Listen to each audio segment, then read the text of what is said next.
fits.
Nearly 30 years, we have been a partner to the communities in Northeast Iowa, fulfilling the energy needs of our neighbors and friends.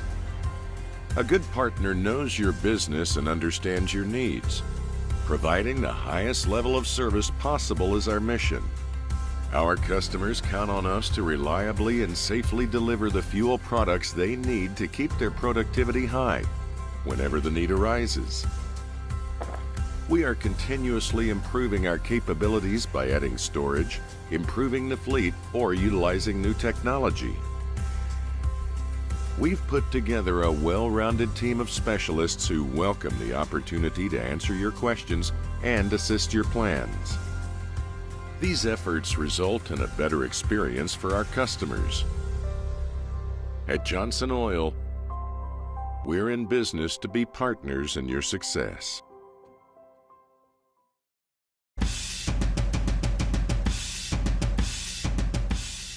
We are currently in our 10th year of operations here at Bet Roofing. One of the most exciting things about owning a business has been just seeing us grow over the course of that decade, from starting out again pretty small to what we're able to accomplish in the amount of square footage of roof we put on.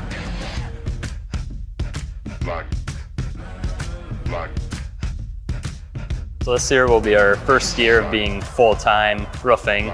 So kind of what our plan is to keep on doing what we're doing right now, but obviously we want to expand and grow upon the business and probably branch out into different communities in North Iowa.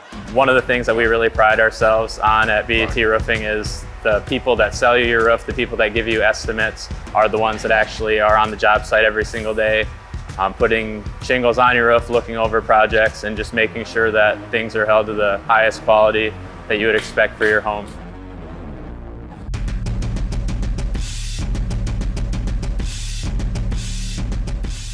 We know that roofing can be a pretty crucial part to protecting your house from the elements, so we make sure to be as responsive as possible to get out to your house, and if we need to cover something up short term, but we try to also make a priority as our customers contact us and reach out to us, getting them on the list and moving forward as soon as possible.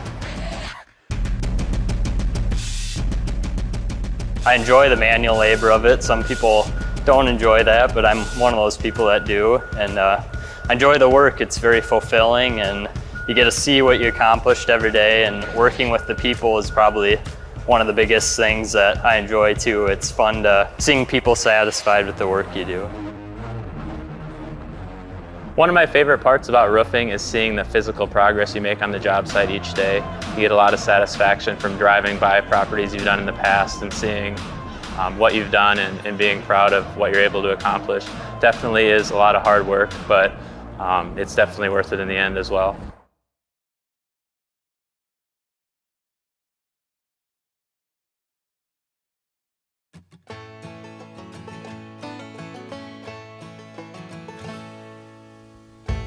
So at LR Falk, our goal is to provide the stable foundation for our employees, their families, our customers, and our communities to thrive.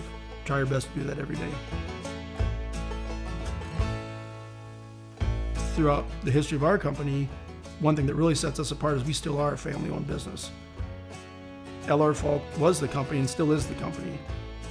Part of the reason he started getting into the mining industry was he was hauling cat tractors and saw an opportunity where here's some big equipment. I think he saw that gravel and limestone was going to be a huge commodity.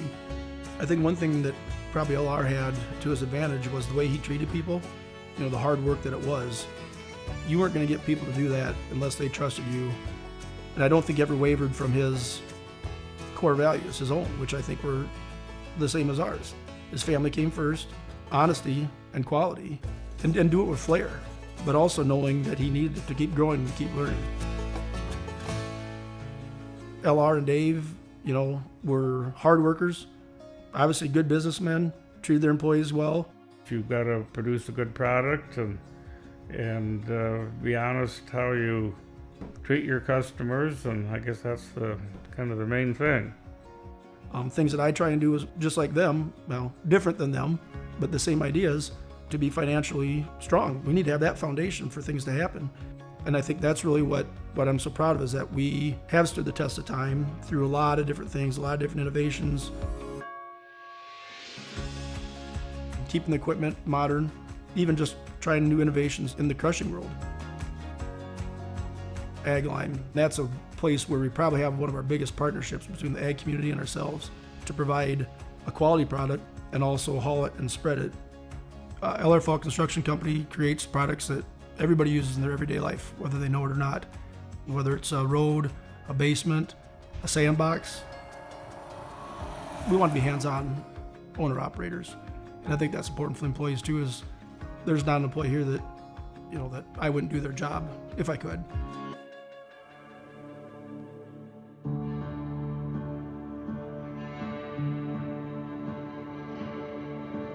Partnerships might be the biggest word, because our employees, it's a partnership.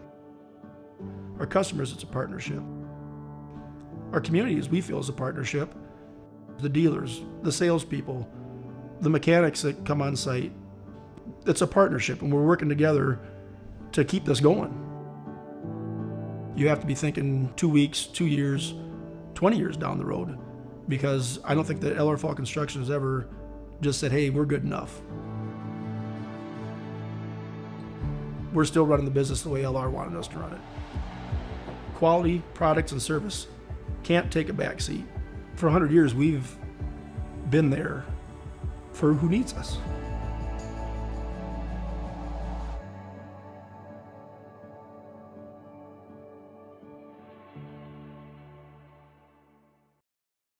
For real estate, automobiles, RVs, and dreams. Whether you are buying your first home, taking a dream vacation, or paying for life's little extras, we have a loan that will fit your needs. Saint Ansgar State Bank, local since 1891.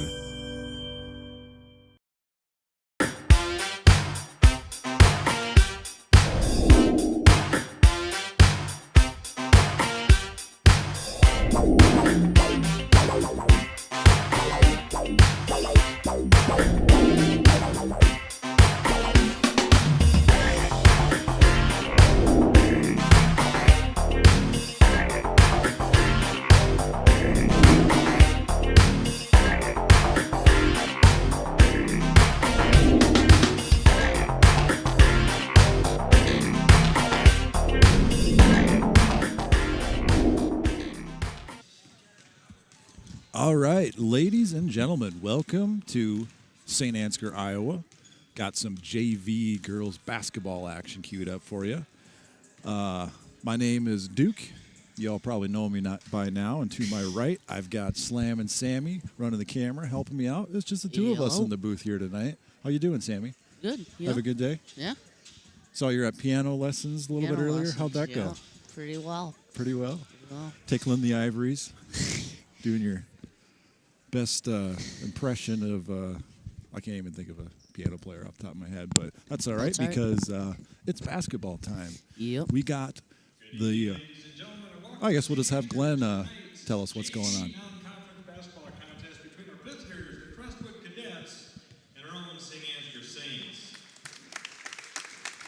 Now here's tonight's starting lineup for the JV game. First for Coach Brett Daly and the Crestwood Cadets. The sophomore, number 22, Peyton Ullum. A sophomore, number 23, Mackenzie Gallagher. A sophomore, number 32, Kinsey Mollers. A freshman, number 42, Baron Vidved. And a senior, number 44, Neva Howell. And the starting JV lineup for Coach Jeff Anderson and your Saint Ansgar Saints. A junior, number 5, Kinsey Peterson. A junior, number 15, Josie Jar. A sophomore, number 41, McKenna Norby. A sophomore, number 43, Alexis Bryan. And a junior, number 45, Bree Tabbert.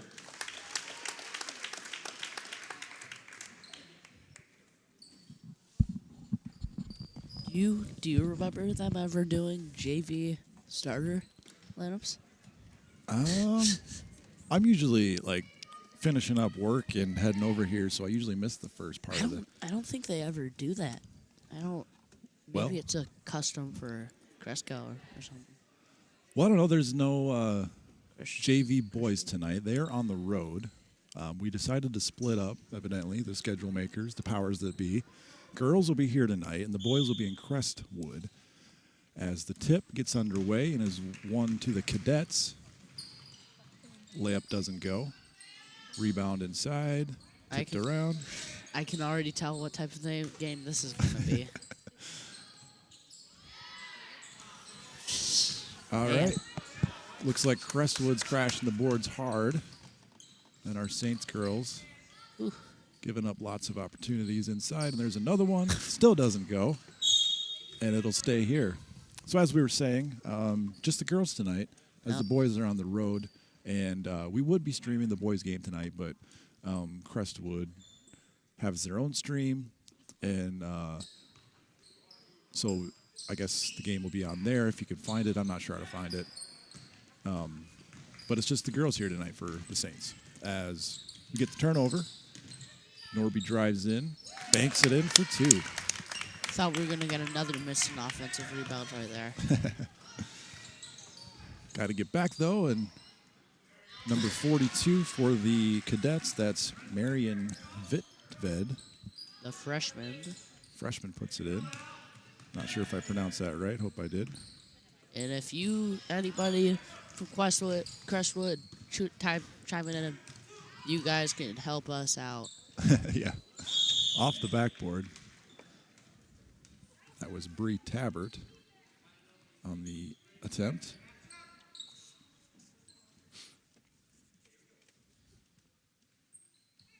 So, obviously, Candle Genius and Now Your Average Joe are out. They're watching their boys play tonight. Boys play, that's why they're not here. Should have mentioned that already, but they're out on the road watching their boys play over in Cresco, taking the night off. So you got to put up with the two of us here tonight.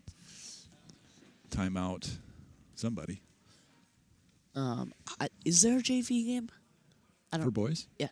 I think it's just JJV. Yeah, that's Cresco. what I was thinking, because I see some JV players here tonight. Well, we haven't had a whole lot of highlights to show in this game, but here's a highlight from earlier. Check out Coach Cake Rice and Coach Anderson. I mean, they do it all. They're setting up the chairs and the bench. There you got the basketball Zamboni. doing some passes on the court there, getting things ready. It's all hands on deck for those two. Back to action here. Crestwood inbounds. We got a foul on Tabbert. Be her first foul of the game. Cadets to inbound.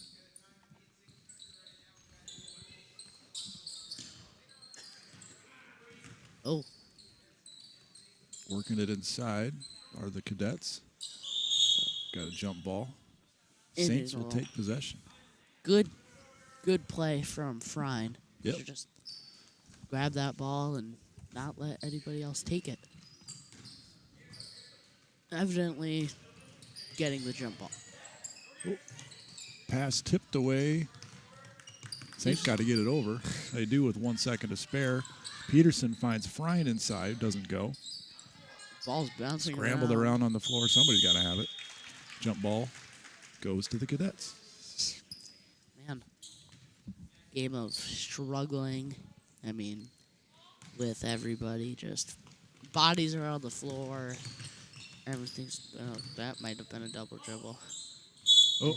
That is a foul. Foul called on the floor. Looks like she was shooting it, but... It looked like it could have been called a travel. Could have been called shooting another foul, thing. Yeah, or- that's for sure. Yeah, I mean... They go with the foul. That'll be the second one on the Saints. And second one. No. One. First Oh, on on Norby. Okay. The foul call. Ooh, kickball. It's like it'll... Whoa, what? Ooh. What? Well, Well, alrighty then. don't see that often. That was a very interesting sequence. See if we can see what happened on the replay.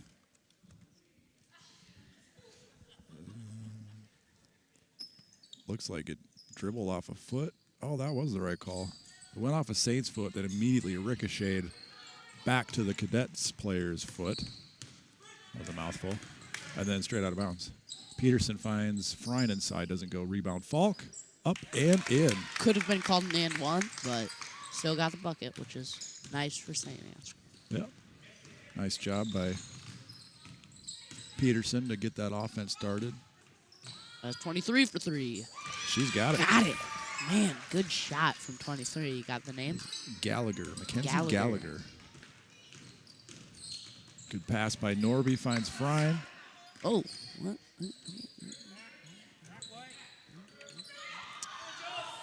As Jewel picks it off, gets it up to Falk. Is there always shot clock? Sometimes there is, sometimes there isn't. Okay. Looks like we got the varsity crew on the scorer's table tonight, so they're getting the reps in with the shot clock, evidently. Got Glenn over there, Paul Bergeron. Usual suspects. Coach Anderson takes a timeout.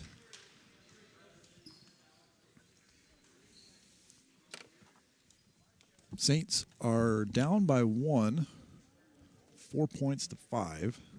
Norby's got a layup, and so does Ava Falk.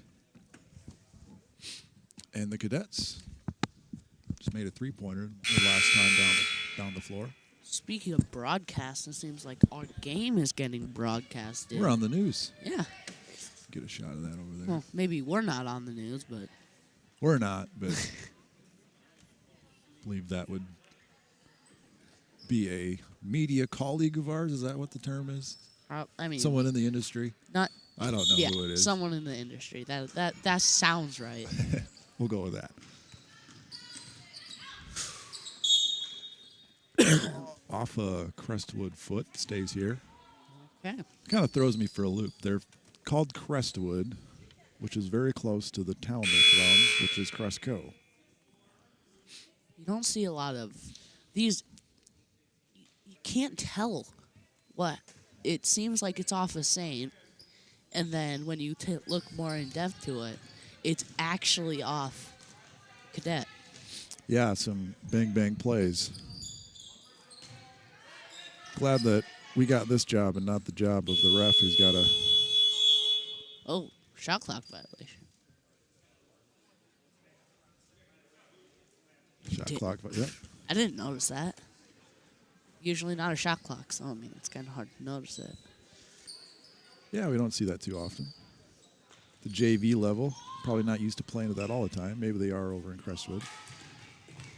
We don't always do it here, though. But we are tonight.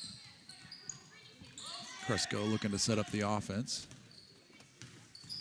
The play call was motion from the coach, so I'm sure someone will move at some point. As it's turned over out of bounds, Peterson grabs it. Foul. Number 22, that's Peyton Ulome. First foul of the game for her. First foul of the game for the Cadets as well. Low-scoring game, and even though it's JV, you'd expect the more points with the amount of rebounds that Crestwood has had.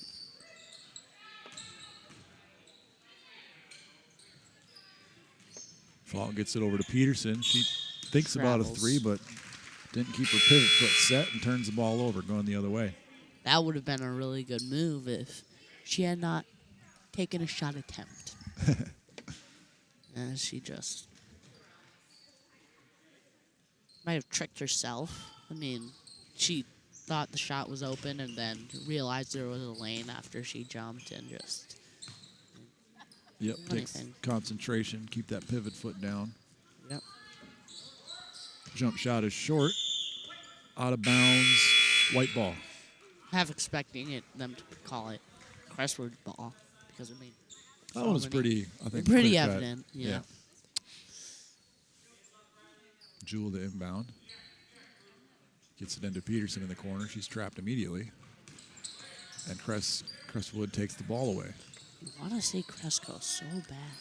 Yep. We'll apologize now, folks, if you're watching from east of us. We'll probably say Cresco and Crestwood interchangeably tonight, but I'm sure you get that often as Tabbert shoots a three. Off the back iron, doesn't go. Lands out of bounds, and Saints turn it over. Looks like a foul, which may or may not have been called. And I may or may not have known. Ella Denler, the freshman, to inbound, taken away by Peterson, who draws the foul. Crestwood, they do a good job with keeping stats for their JV program, it appears. We got some game averages, full roster here in front of us. Usually we don't get that for JV. We just kind of have to guess names and stuff, but Ooh, Falk looked like she got a bit tussled up, or I don't know what to say. As there's a and travel. there's another travel. Hopefully it's not one of those games where it's just turnover after turnover after turnover. Gonna make my wrist hurt. Give you a whiplash.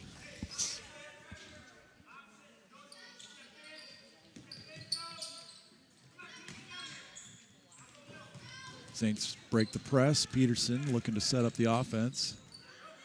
Something I noticed is that does Urbach usually play JV? I think she has. No, not. Am I right? That's a good question. Nice steal by Jewel, finds Norby inside, No, and she's no. fouled.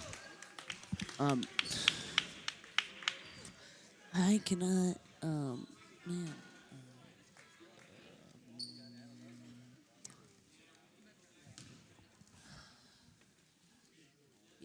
Yeah, Urbach. I don't know. I was thinking I was wrong for a second. Yeah, I thought she usually played JV. That sounds right. Yeah, because it's in the roster. She is on the roster. I don't see her on the floor or dressed. Norby looks to make both free throw attempts that trip. She's got 4 points, and the Saints up by 1. And she gets the steal. Over to Jewel. Jump shot on the way. Rims out. It'll stay here off a Cadet. Kinda. I thought maybe she is injured, or maybe she's just gonna play varsity today. Could be. Jewel, no good. I did talk to Coach Cake Rice before the game tonight, and he said there will be some changes to the lineup. Maybe that is what it was.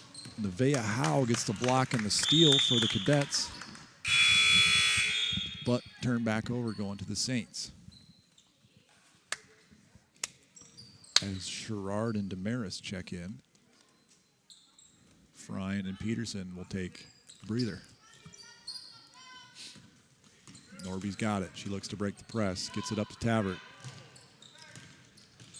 Saints look to set up the offense, ward off the press from the Cadets. Jewel, pass intercepted. Howe again, she's got it. Averages 3 points a game, rebound and a half a game for the Cadets, according to our stats. Post-entry pass. Foul on the floor, looks like. Bless you, Sammy.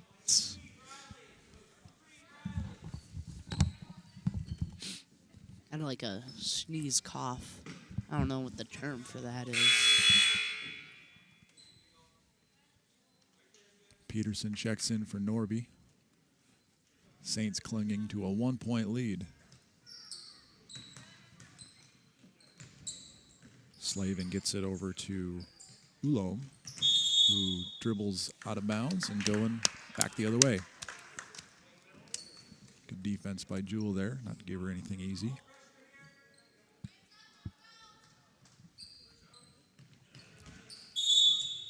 Oh, Man, it just bounced it out of bounds. bounce pass, must have hit the line. There is a junior high game that happened earlier, maybe it just finished. Junior high, 7th and 8th grade. Good strong rebound inside by Damaris. How'd that go? Did you check it out? I don't know. Oh, you don't know? I don't know if Dylan and Dylan did it. It was broadcast live, Okay, so but I didn't see how that turned out. Let's getting all this set up. yeah. Shout out to Candle Genius for popping in and helping me get everything squared away before he took off to Cresco to watch his boy play tonight. Bree Tower gets a block and a steal.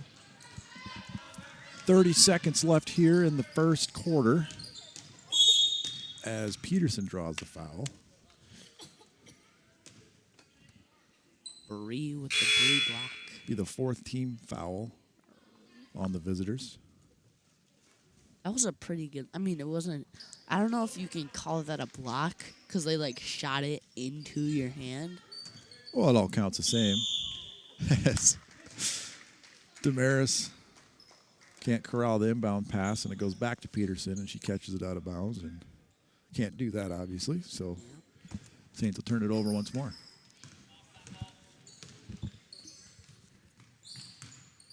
.21 seconds left in the first quarter. Feels like this first quarter has been forever.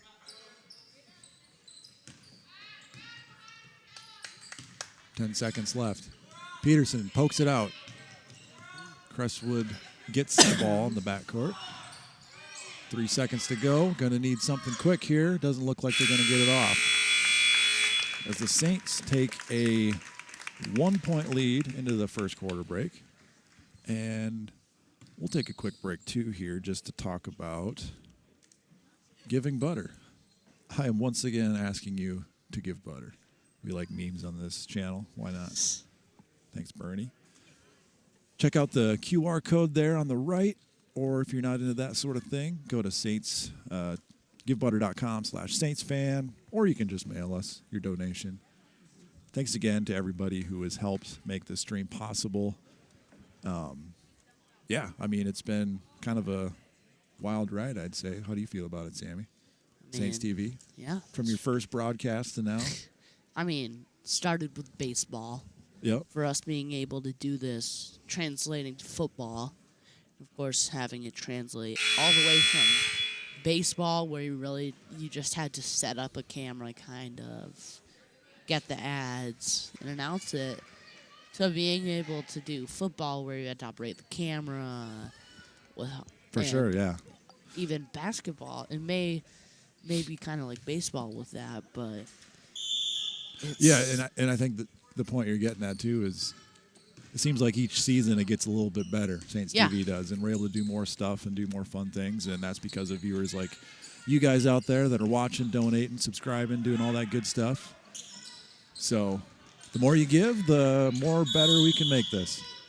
Speaking of subscribing, you hear that we're over 1,000 We're over subscribers? 1,000 subscribers on YouTube. Even Shout out to all 1,006 of you, I think is what it was when I last checked it.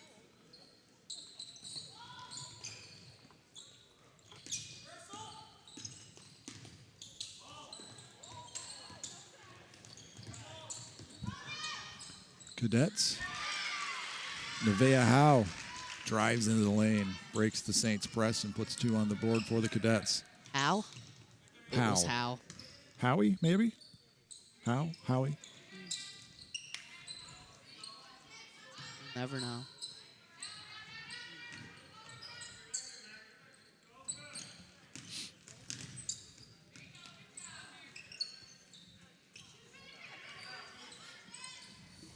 Ava Falk gets it over to Norby at the point.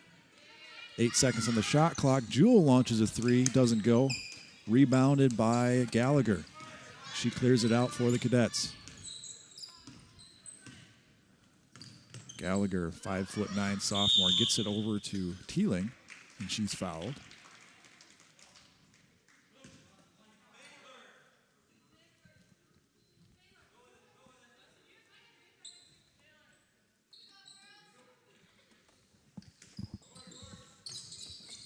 Cadets will inbound. Howe's got it. Back over to Gallagher. She drives baseline, steps on the line out of bounds, and Saints will take over.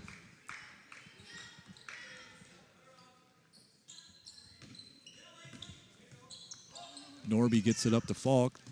Get over half court. A little precarious there on the exchange, but Saints will retain possession. Falk in the corner. Finds Frine inside. He kicks it back to Tabbert. Back to Norby for 3. Rims out. I'm just not going to say anything on shots. Howe rebounds for the Cadets. She gets it up to Gallagher. Gallagher, post-entry pass. Up and good. Mackenzie Moeller is a sophomore. She gets 6 points a game, and there was 2 of them right there. Norby over to Jewel. Good press. Quick pass up to Tabbert. Yeah, they're doing a great job breaking the press, the Saints are, here in the second quarter.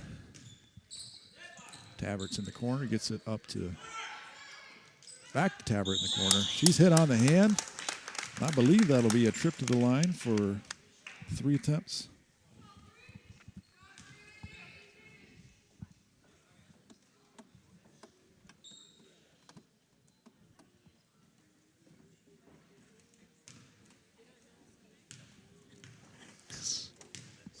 For me?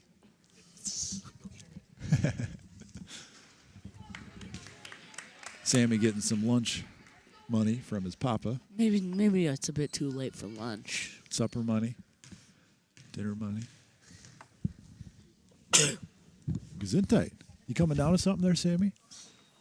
Don't think so. I mean, I bet you could hear that from all around the gym.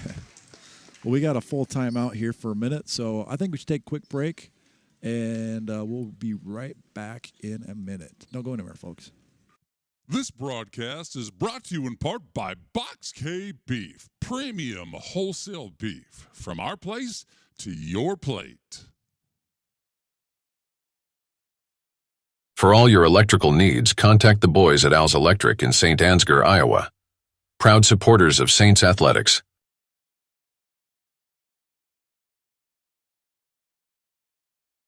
Brought to you in part by Gordy's Repair in Stacyville, Iowa. Bureau Financial Services. It's your future. Let's protect it. Contact Agent Brian Putney with offices in Saint Ansgar and This broadcast is brought to you in part by Canine Cabin Kenneling and Pet Services in Stacyville, Iowa. Honest, hardworking employees working together to create. All right, and we're back for another free throw attempt here. Third 3. Third time's a charm. Yep. Right, Sam? Hopefully. Tabbert. Money. Is money. I did it. Said the right thing. Good job. Fry knocks it away. Jewel comes up with the steal. Norby's pushing. Gets it over to Falk. Back to Jewel. Back to Falk for 3. Rims out. Man, they've had some good looks from beyond the perimeter, but they just haven't been able to make anything fall in. And 32. What was the call there? I was looking at you talking. Shoved. Oh, Kenzie Mollers. Mollers. She elbowed Norby, I believe. Okay.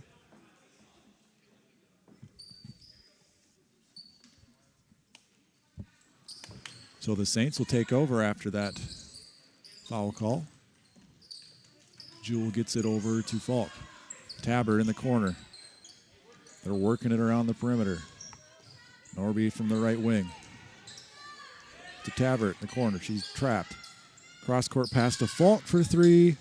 Rims out again. Rebound Norby. Pass inside, and that's good. Offensive rebound. Man, that's... Norby's got 6. Vitved gets it over to Peter. It's taken away by Tabbert. Saints got the ball. Jewel dribbles to the left corner. Back to Norby at the point. Over to Falk. Back to Norby. Tabbert's got it in the corner. She needs help. She dribbles out.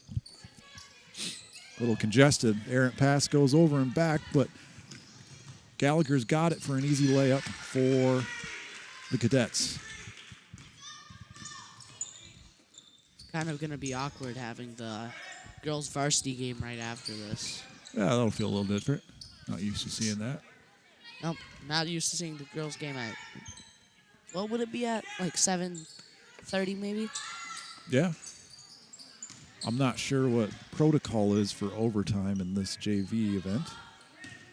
If we do happen to end up at a tie game, it's been a pretty close back and forth matchup so far. The Saints find themselves down 11-9. Hopefully we don't have a almost triple overtime like we did against Central Springs. I don't think they would go to triple overtime in JV. Would they just do a tie? Yeah, I would assume so. Jumper on the way doesn't go for Peter. Or maybe that's Ulom. There's 2 22s, I guess. All right, if there's anybody from Cresco that knows which 22 it is, I got 2 on my roster here. Laney Peter, the junior, and then Peyton Ulom. Yeah. Ulom? There we go.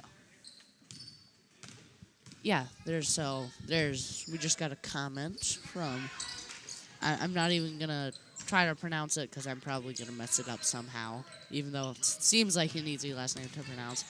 I think Duke will put it up on the screen. Oh, this one? Yeah. Hi there.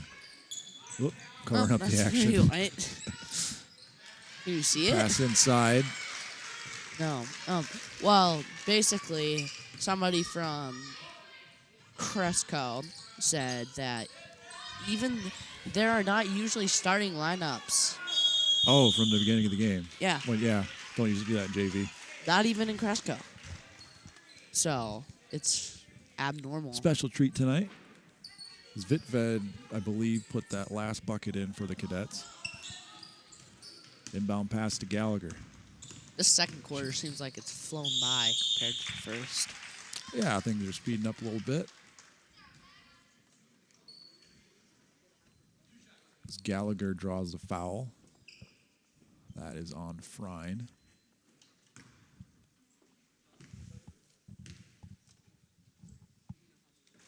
First shot is good. 6 points for the sophomore. Averages 4.3 a game, according to my sheet.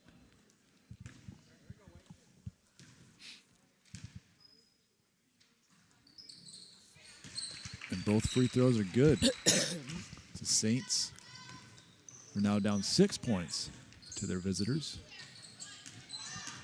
Jewel drives baseline. Gets it out to Norby. Passed over to Rosenberg. Back to Norby. Ball got tipped into the backcourt. Tabert's got in the corner. She shoots the three. Airmail. Too long. Rebound inside. That is Mollers.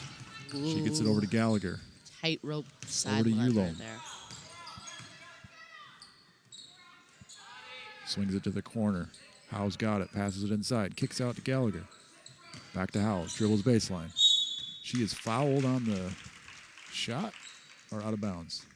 On the floor, it looks like. Fascinating. I know it is on the shot.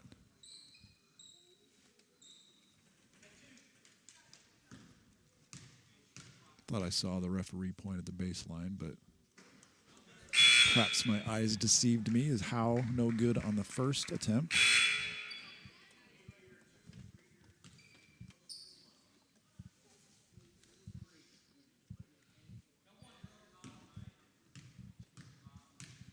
Second attempt on the way. No good as well. Jewel with the rebound. She gets it up, but it's tipped out of bounds. But it'll stay with the Saints.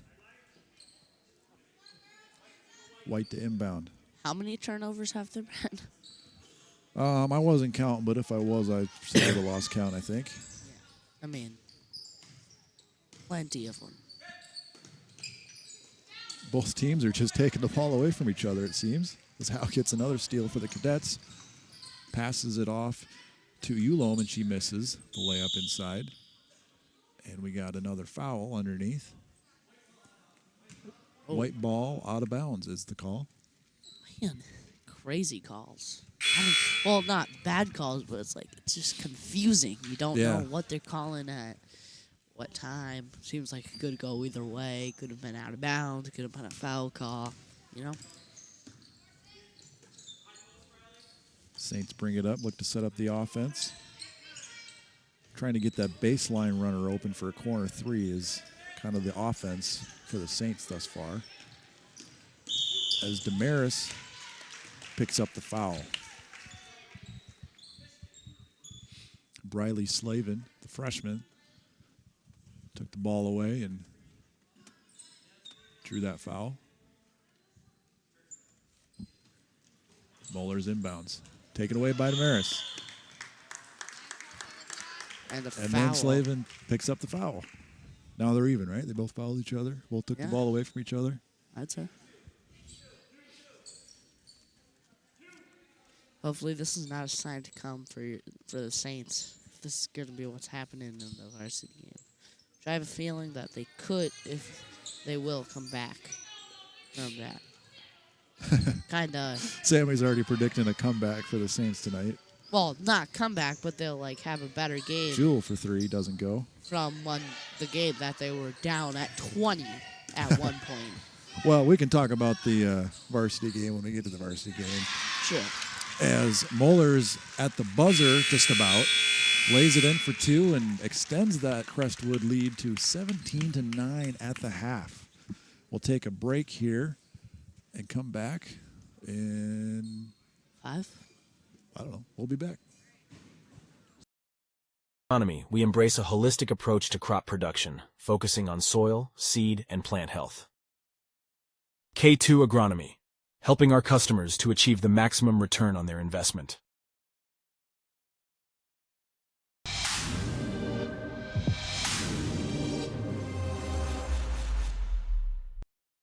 Insurance team's experienced agents understand the unique risks and needs of the agricultural community.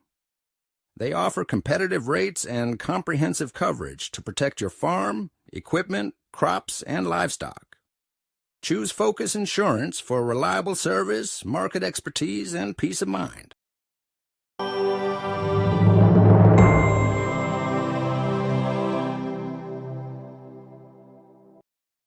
Today's broadcast is brought to you in part by Prairie Lakes Church in Osage. Services are every Sunday at 9 and 10:30 a.m.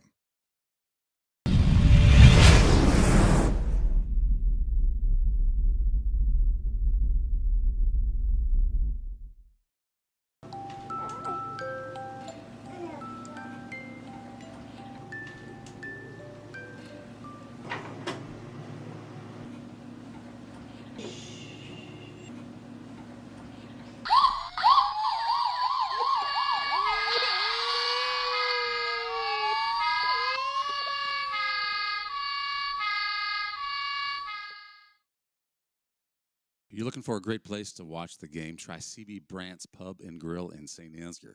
Want to see today's specials? Facebook search CB Brandt's Pub and Grill. 1,000 followers, can't possibly be wrong.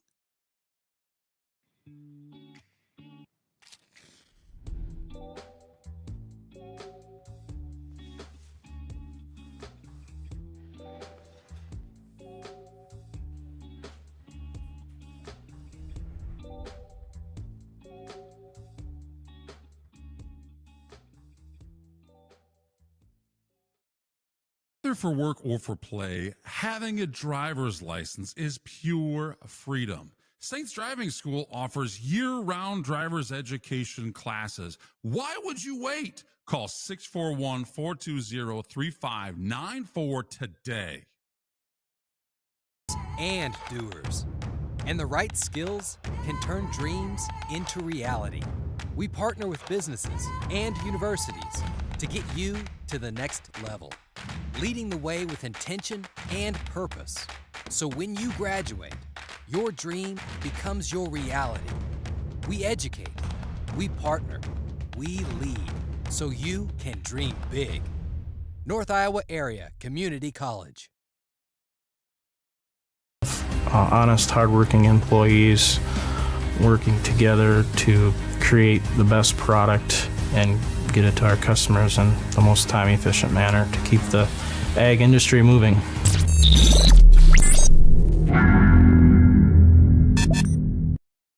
Agronomy, we embrace a holistic approach to crop production, focusing on soil, seed, and plant health. K2 Agronomy, helping our customers to achieve the maximum return on their investment. This broadcast is brought to you in part by Saint Ansgar Chiropractic. Wax beads.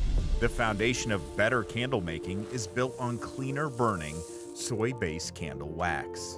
American Soy Organics. Better wax for candle makers by candle makers.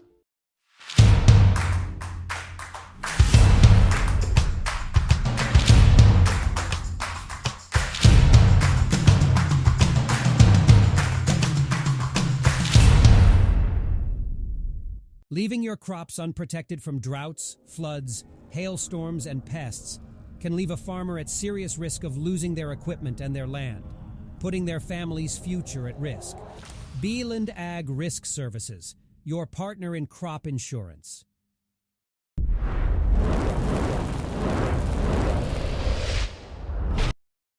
Nah, man, it's not a broadcast. It's a broadcastation. All right, welcome back, folks. Sammy took a trip to the concession stand, got himself a Snicker bar, a piece of pizza. Looks like he spilled something on his shirt. Got your Iowa State basketball shirt on. How'd you think about that win over the weekend? Pretty fun to watch. Pretty fun to watch? I agree. Did you go to the game or did you watch on TV? On TV. Yeah. You know, I love the CBS broadcast. Yeah. Always looks great. Hearing that jingle they got on CBS college basketball, Bill Raftery on the call. It just makes you feel like it's March. And it was cool to see the Cyclones get a big upset win over Kansas at home. But hey, we got another half of JV girls basketball here in front of us. The Saints find themselves down 9-17. Ava Falk has got 2 points for the Saints. Norby's chipped in 6. And Tabert's got a free throw. And that's been it for the first half. The Cadets are led by Mackenzie Gallagher, the sophomore guard. She's got 7, leading the way. Mackenzie Moeller is a sophomore. She's a forward, 5'10". She's got 4 points. Marin Hivitved. I'm sorry, I don't really... Never seen that name before, never heard it spoke before, so I'm taking a guess just reading it off my paper. But she's got 4 points, the freshman, and then Nevaeh Howe's got another 2 points for the Cadets. So the Saints will start with the ball here in this second half. As it gets knocked out of bounds, but stays here with the Saints. Peterson to inbound. Speaking of Iowa State basketball, I mean, they haven't lost a game in the top 10 this year. Yeah, they've been pretty good. against good teams. I mean, their losses, BYU, Lipsy was out. Texas A&M started the season. And their other losses were at the start of the season as well. Yep. Otzelberger sure has done great things with that program in his few short years. Yeah. As the Cadets get another 2 points from Vitved. I'm trying not to stray off the topic, but the team is just so intriguing. You know, with Lipsy, Momchilovich, He's come to play. Amazing to watch. And just got the perfect amount of people to be good. And the surprise to me, as Peterson misses that layup, is that Omaha Bill Yu has not really been a huge factor for them as much as we thought he was going to be coming into this season. As hyped up as he was recruiting-wise. Yeah. But freshman, though, so. Still freshman, yeah. Got a lot to learn. Just like these girls out here tonight. The JV game. Trying to get better, hone those skills. Be playing varsity someday, a lot of them. As Taver gets the rebound inside, gets it over to Jewel. Swings it up to Falk. Back to Jewel. Peterson on the right wing. Finds Tabbert inside, swings it over to Falk for an open three. Finally, they got one. First three-pointer of the game for the Saints.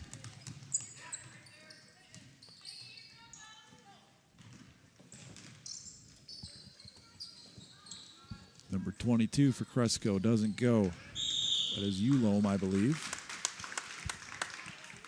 Ulam? Let me know if I'm saying that wrong, if anybody knows. Slavin checks in for the Cadets. Powell will take a breather.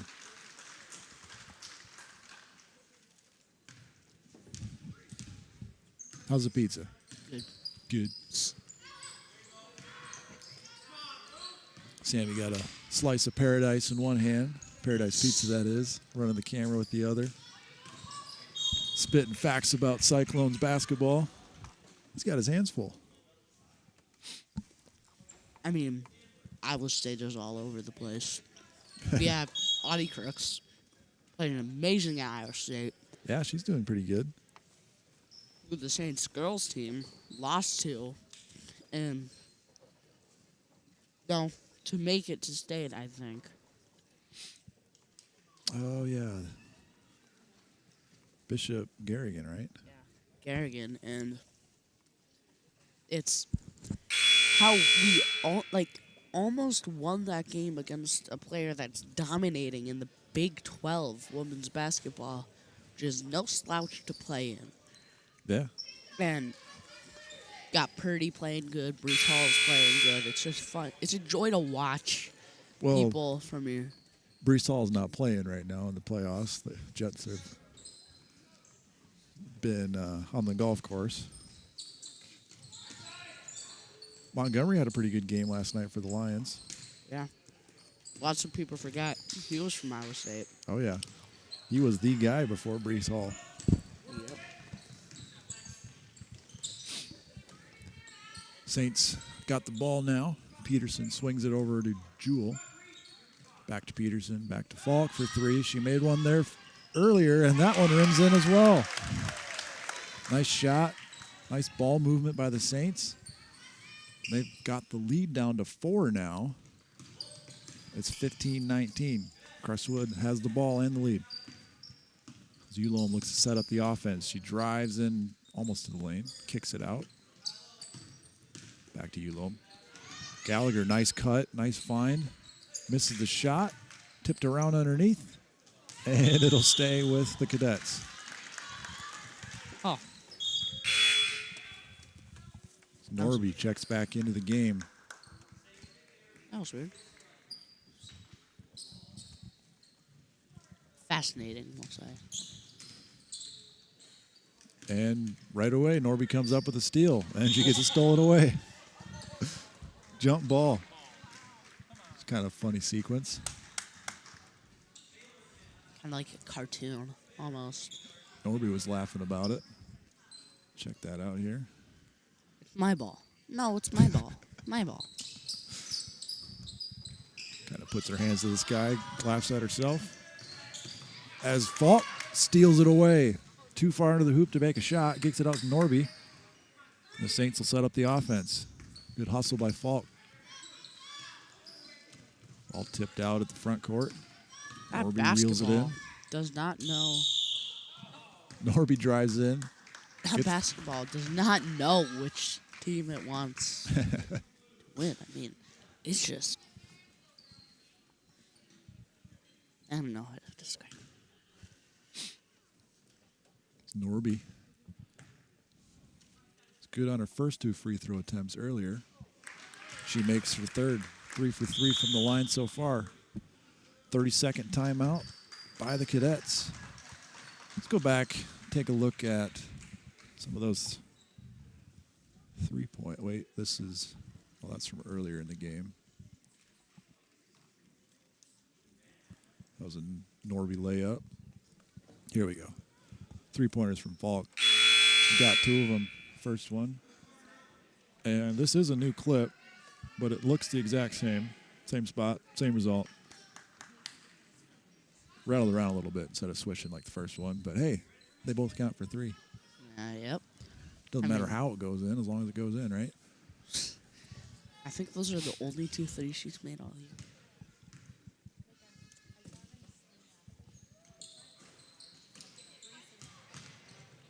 She's made some other ones this year, I believe.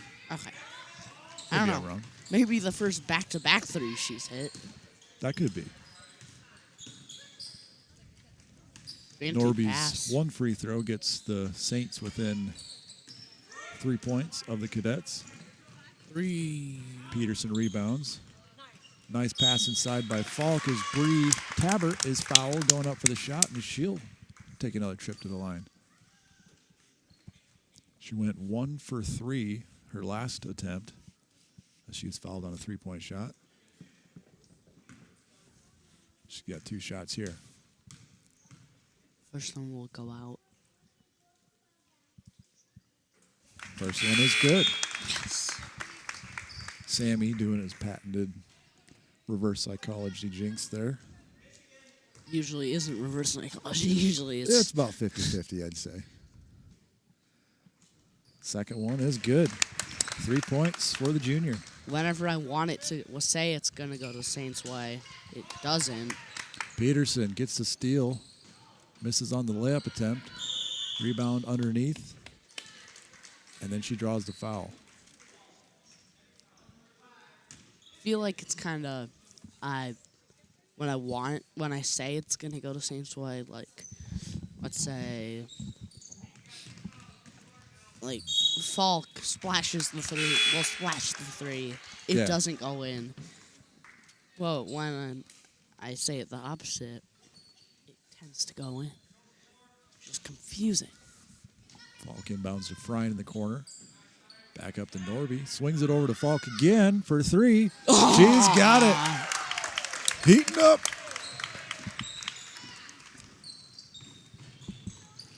Falk has got 11 now. What if this is As the basket is good for, was that Gallagher? I can't even tell. I was just more Yes, focused it on was. a pretty shot. Man. Cadets answer right back. They're up 22-21. Jewel for 3. Oh, that was close. Very. Rims out. Crestwood gets it up. Slavin's got it. Cross court pass to Howe. Foot was on the line. But she makes it nonetheless. Kind of weird not having the boys' teams cheering on the girls' teams. Girls are setting up the offense, swinging the ball around. Jewel wide open, takes a 3. That doesn't go. Rebound inside Frine. Tipped away. And Slavin's got it. For the Cadets. She gets it up. Norby steals it away. Saints have a 3-on-1 here. Norby passes it over to Falk. A little out of position. And they'll reset. 3-second call. on either Tabbert or Frein. Either way, it doesn't matter. Saints will turn the ball over. Had a nice 3-on-1 there. Just couldn't quite take advantage. Ella Denler checks in. She'll inbound. Must be related to the Stephanie Denler who hopped in the chat earlier. Man, Damaris has been hustling. Yeah. Good hustle there. The freshman, number 23, checking into the game, getting in the action right away.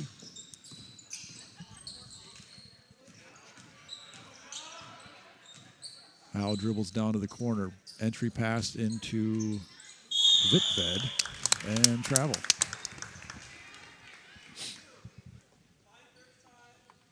Falk to inbound. Minute 25 left here in the third quarter. Saints find themselves down 3 points. They were down by, would have been 8 at halftime. With 3 3-pointers from Ava Falk, who's got the Saints right back in this one. Tabbert for 3. She's open. She's got it. Nice pass, nice catch, nice shot.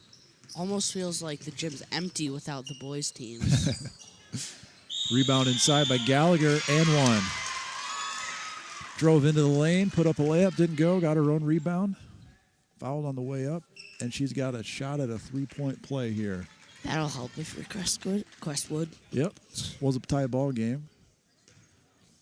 It won't be. Oh, let's go. I don't. Free yeah. throw missed by Gallagher. I'm sorry.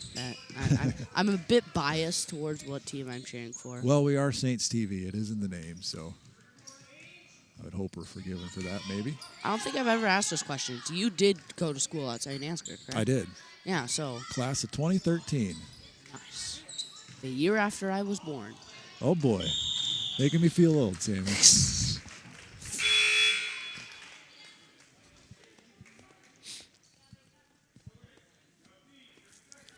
I tell you what, a lot has changed here in the last 10 years. I remember first coming back after graduating, and this gym we're sitting in now had been built. And when I was in school, this right here was a parking lot. And so I had a hard time figuring out where the front door was because it had moved. Kind of playing monkey in the middle, it feels like. Tabbert, cross-court pass to Jewel. Gets it back to Norby at the point. Swings it over to Peterson, back to Norby. 6 seconds left. Gets the foul. Just hit that. I don't know. What do you call that spot? Like the ball gets stuck there all the way. Oh, between the rim and the wedge? Basket? We'll say the wedge. The wedge? Gets wedged. Yeah. Yeah. Hits the wedge and goes off. As Normie misses the first. You were right. I don't like it when I try to be wrong and I am right. Well, Norby steps up and makes the second one. I tried cheering for the Lions when they were up that bad against the Niners. Look at there. I was right. Yeah. Let's say I was cheering for the Niners again. Howe with the buzzer beater doesn't go. Almost broke the backboard. Yeah. It's still shaking. Yep. All right. Saints are clinging on to a 1 point. I was going to say lead, but they're down. My bad. 1 point deficit. Check out some replays in the meantime while we get set for the fourth quarter. There's the second Falk 3. I believe this one's the third. Kind of all in that same spot. She's been on fire from over there. And then this was the Tabbert 3. Tied it up momentarily. Norby added a free throw to get the Saints to 25.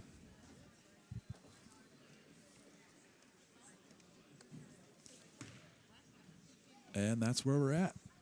Saints down 1, 7 minutes on the clock for the fourth quarter. Teams are huddling up, making last-second changes here. My cameraman, Sammy, took off on me, so must have had to go to the bathroom or get more pizza and snacks. Chowed down that Snicker bar and slice of Paradise pizza pretty quick.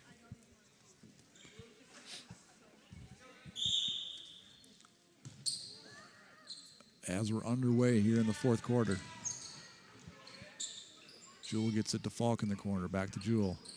Norby cross court to Peterson. Falk's got it in the corner.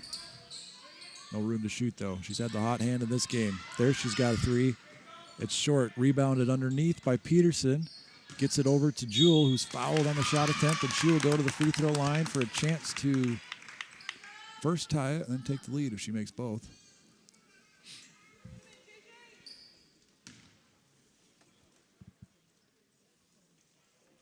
Jewel, first attempt. It's good. First point of the night for the junior. And she's good on the second one as well. Saints take the lead with 6.5 minutes to play and force a turnover. Slavin dribbled it on the line out of bounds. Saints will take possession. Sorry, didn't have the camera set there. Norby gets it to the corner. Pass inside to Frine. She's blocked. Ball tipped around. It'll stay here. Dendler had a shot there to grab the steal, but rolls off and out of bounds. Pass into Norby. She's got on the right wing. Hits Peterson. She wasn't quite looking, but Saints retained possession. Pass inside to Frine. Doesn't quite go. Good look. Dribbled out of bounds. It'll go to the Cadets. Saints very close there, capitalizing on that possession, but come up just shy. As Gallagher's got it. Crestwood's got a 2-on-1. Pass up ahead to Dendler. She's up and good for the layup. Nice pass, nice basket. Oh, sorry, I missed it. My cameraman's back now. Peterson over to the corner. Back to Peterson. There you are, Sammy. You took off on me. Jewel drives in. I missed that last breakaway. Sorry about that, Crestwood folks. But it was Dendler on a nice pass. Sorry, I left you there. Didn't As expect to be. Mollers puts in the two-pointer for the Cadets. And they are smelling blood in the water now. Layup no good. They're up 30-27 now. Pass inside. Back to Mollers, and she gets another deuce. Timeout Saints. Just like that. Crestwood with some nifty passing. Good fast break ball movement, and they're back up 32-27. 5:21 to go here in the fourth quarter.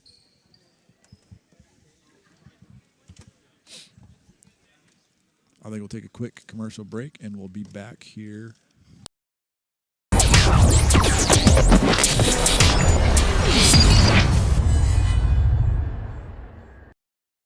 This broadcast is brought to you in part by Colbert Realtors, with service you can depend on and know-how you can count on. Saint Ansgar is a thriving community in north central Iowa with a lot to offer. Founded in 1853 by a group of Norwegian immigrant farmers, Saint Ansgar is a small town with culture, character, and charm. Known as the Garden Spot of Iowa, it is a wonderful place to grow your family or business. You might not expect all the wonderful amenities you'll find here. Within our shops, you'll find unique gifts, home decor, collectibles, and antiques. You'll also find restaurants, outdoor activities, and events. And we're back. Norby brings it up for the Saints. They're down 5 points now after a flurry of baskets from the Cadets, who've stepped up their game here in the last minute or so of play. Norby inside to Frine, kicks it out to Jewel. She dribbles in. Cross-court pass to Peterson, jumps. Jump shot doesn't go, and we got a jump ball. Crestwood will take over. Possession arrow in their favor on that one. Can't just leave and just have 3 other people announcing there. I mean, something new. I think I've only done this one other time, being the second man announcer. As Falk steals it away, she gets it over to Peterson. Back to Falk. Wide open for 3. Money. Oh. Wasn't her side. She's made Made a good number of them from the other side of the three-point arc, but that one didn't go. I was getting too confident in It's my a good words. look, though.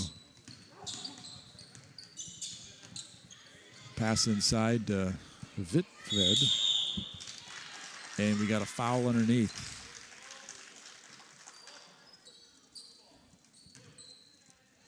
Blue ball. It'll stay. Gallagher to inbound.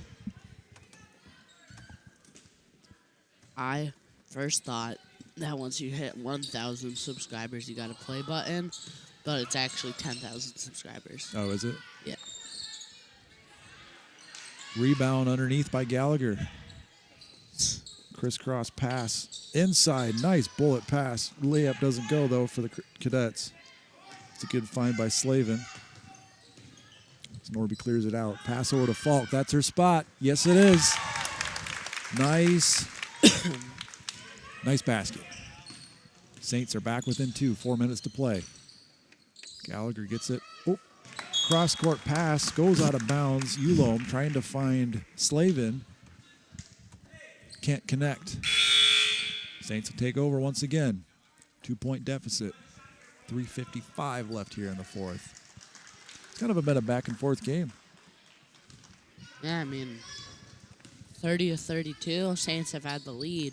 But I don't think they've had the lead any higher. Oh, yeah. They had a 2-point lead. That's the highest lead they've had. It's been a 1 or 2 point lead for the Saints when they've had it, which hasn't been much.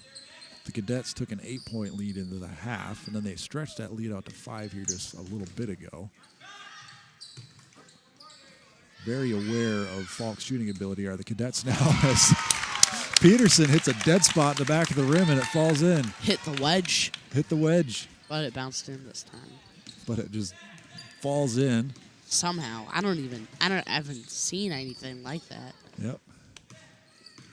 Fortune favors the bold, I guess. She took the shot, got the result. And so did Gallagher. Nice pass inside, good find, good layup. And the Cadets are back on top. Don't see a lot of stressful JV games.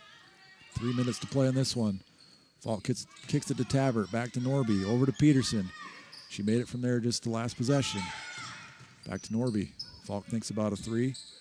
Passes it over to Tabbert instead. Peterson drives baseline. Tipped up in the air, Tabbert saves it. 10 seconds on the shot clock. Saints got to get going. Peterson, jump shot, doesn't go. Airmail. Too short. Crestwood clears it out. Gallagher looks ahead to Howe. She's got it on the left wing. She tries to dribble out of the way. Gets it into the paint. Little hook shot, runner, and she's fouled. Did a little Magic Johnson there, huh? Nice move. Johnson or Kareem? Everybody from that era, I suppose. Hook shot, right? Kind of a lost art. Good to see it coming back. As Howe is good on the first free throw. I mean, if you see, it would be really useful for Wembanyama. Oh, yeah. I mean, just long arms. Long arms, just could shoot it over everybody. That was the whole thing. You kind of put your body between yourself and the defender. Yeah. Kind of throw it up from that far angle. I mean, when you have all you're going to do, practice the mic and drill, get good with your left. How old are you? 11. You're 11 years old and talk about the mic and drill? Yeah. Props to Sammy. George Mikan. Do you know he was the reason? You probably know this. He's the reason that goaltending, that foul exists. I did not know that, actually. I know that Wilt Chamberlain was the reason dunking was banned for like 10 years in the NBA. Breaking the backboard or something. Look at that hook shot. No. Nice form. Got fouled on the arm, though. He was just too dominant dunking it. You couldn't Yeah. stop him from dunking it. So, yeah, George Mikan, he's a player in like the 40s or 50s, I think. Somewhere in that era. For the Minneapolis Lakers. It was Lakers before they went out to L.A. Yep. And Who was I think they were the first NBA dynasty, I think. well, I don't know if they were the first. I can't confirm or deny that as the first free throw is good, but you'd always, he's so tall, he'd jump up and swat the ball away, so they had to implement the goaltending rule. Do you believe in the 100-point game? Do you think that actually happened? For Wilt Chamberlain? Yeah. I'm assuming so, right? Is Yeah. there like a conspiracy it didn't happen? Well, I mean, there's no real film of it. Well, there's probably no film a lot of games back then. It's Gallagher sets Well, I up the mean- offense for the Cadets. The 60s. Pass inside to Mullers, and she's on the line. Thankfully for the Saints, because Howard drains a 3 after that pass, but it won't count.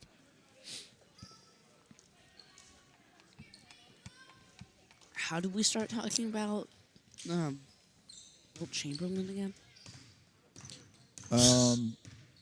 Howe from Crestwood attempted a hook shot. Then you mentioned the Mike Hand drill, and then we started talking about old basketball players, I think. Peterson, saved by Tabbert. He almost went to the Precarious bench. exchange along the sideline over there. Almost looked like it went out. That was close if it didn't. Playing monkey in the middle with 22. 6 seconds left on the shot clock. Falk's got to shoot it. She does. Three-pointer doesn't go. Tipped around inside. Stays with White. The call is off on Gallagher. The Saints have a fresh shot clock and 1:15 to erase the 3-point deficit. Falk, the 3, doesn't go. Tapped around inside. Norby's got it. Layup good. I have not seen a lot of JV games with this much stress. Or Norby this brings it tight. to within 1. Howe's got it for the Cadets. She kicks it up to the point. Uloam looking to set up the offense. Back to Gallagher. Pass inside off the hand of a Cadet. That is Vitfed. And the Saints will take over. I can just imagine Falk or Norby just drilling a 3 from half court to win it. I mean, Saints got a chance to go 2 for 1. Not anymore. They pass it around looking for the good shot. They only need 1 point here to tie it. A field goal take the lead. Gets it back out to Norby. Swings it to Peterson. 10 seconds to go on the shot clock. Saints need a bucket. 15 left in the game. Peterson's got it inside. Nowhere to go. She's got to shoot, but we got a jump ball, and it'll stay with the Saints. is that a reset of shot clock? No, it's not. Oh, wow. Anderson takes a timeout. The Saints only got 2 seconds on the shot clock to get something off here. You can see Cake Rice. He's smiling over by the doorway. And it's like, I don't think I've ever seen a JV game. I mean, I've said it like 3 times, but I've never seen a JV game with this much. With this much pizzazz. Yeah. With this much on the line. There's another one of those Falk threes. She's hit a bunch of those. See what Peterson for 3. That was that one where it just hit the back of the iron and fell right in. I mean, you don't see a lot of those. Like it hit like the right corner of the iron and it just bounced up in it. Yeah. Kind of an awkward shot. Don't see that too much. Falk is leading the way for the Saints. She's got 14 points. McKenna Norby right behind her with 10. And then Bree Tavers added in 6. Peterson's got a 3. Josie Jewell's got a pair of free throws. 2 seconds. Who you're gonna have take the shot here? Oh, not a whole lot of time to. You got whoever catches it on the inbound is gonna have to shoot it, I'd imagine. Unless I do something really clever here. But tipped away. It'll stay here. Shot clock doesn't start. Saints never have possession of it. Didn't touch it. I mean, if you can get them to foul you, that would be really ideal. So you can have. Looks like they're running the same play, but from a different spot. Not going to have enough time to shoot it. It was off the backboard. That was a mistake. Mistake because the ball did not hit the rim. Ball needs to hit the rim for the shot clock to reset. It did not. So that will mean it will be Crestwood's ball. And they will most likely win. So, Saints unable to hit that shot. lucky to get it off. But yep, you got to hit the rim in order to reset the shot clock. That shot attempt did not hit the rim. So we'll go back and take a look at that. Here's the, whoop.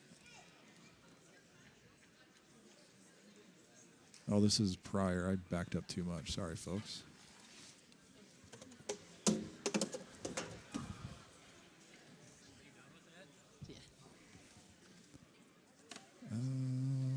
Just tried to, but my hand was like an inch away from the trash bucket, and it hit the rim, which don't think we. I mean. So sorry, folks. Here's the play again. Passed over to Peterson for the shot attempt. The shot clock is.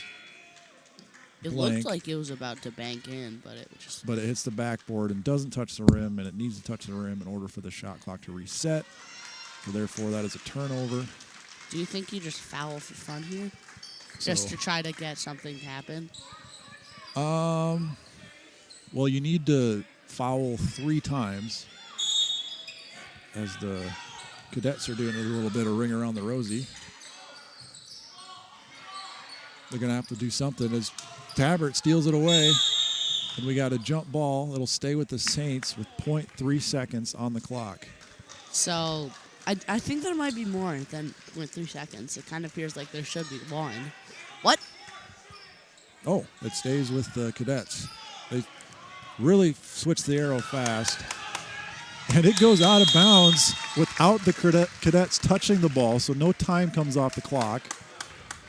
That means the Saints will take over from where the inbound pass was. So they got a shot to catch and shoot it quick. Or a tip. I think you have to get a tip. It's going to be borderline, 0.3 seconds. Yeah, your odds are better with a tip. But I think you try to catch and shoot it and hope that the clock operator isn't that Johnny on the spot. That was. I don't think I've ever seen this happen in a single JV game. I said this like 20 times, but. It's been something. Did you know we had 3 streams happening today? Yeah, it's been a busy night for Saints TV. Got a couple different crews out there. Which, thank you, everybody, for everyone that's donated and gotten us to the point where we can do stuff like that. Trying to look back at the replay there. Oh, well, we're setting up, getting ready to go. 0.3 seconds left. Cadets, yeah, they were inbounding on the sideline over here, where Saints are about to. They threw it down the court without touching it, so no time came off the clock. What's the rule if you try to shoot it for a tip and it just doesn't? Got it. Oh, and Falk loses the handle on it. Unable to get the shot attempt off. As the Cadets will hang on to win 36-35 here in JV girls action. Nice effort from both teams. Too little, too late for the Saints there at the end. Yep. Just didn't have enough time on the shot clock there to get something off. And they fall in this one, but a nice effort. Way to battle back. Found themselves down 8 points at halftime. Made it a 1-point game there at the end. And we're going to take a long break. A long break? I mean, we can't say quick break because a quick break is like a timeout. Well, in any event, there's 15 minutes on the warm-up clock.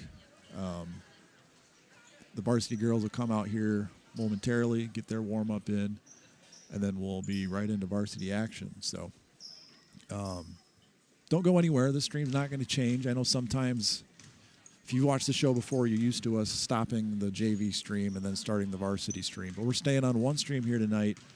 JV girls and varsity girls tonight.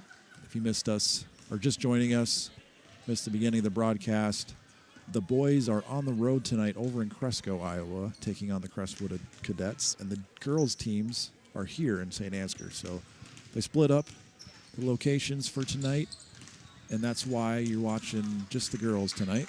And yeah, warm-ups are getting underway. We're going to take a break, and we'll see you all back here in just a little bit. Go do what you got to do, and we'll be back. Good luck. I belong with the misfits.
Nearly 30 years, we have been a partner to the communities in Northeast Iowa, fulfilling the energy needs of our neighbors and friends. A good partner knows your business and understands your needs. Providing the highest level of service possible is our mission. Our customers count on us to reliably and safely deliver the fuel products they need to keep their productivity high whenever the need arises. We are continuously improving our capabilities by adding storage, improving the fleet, or utilizing new technology. We've put together a well-rounded team of specialists who welcome the opportunity to answer your questions and assist your plans. These efforts result in a better experience for our customers. At Johnson Oil, we're in business to be partners in your success.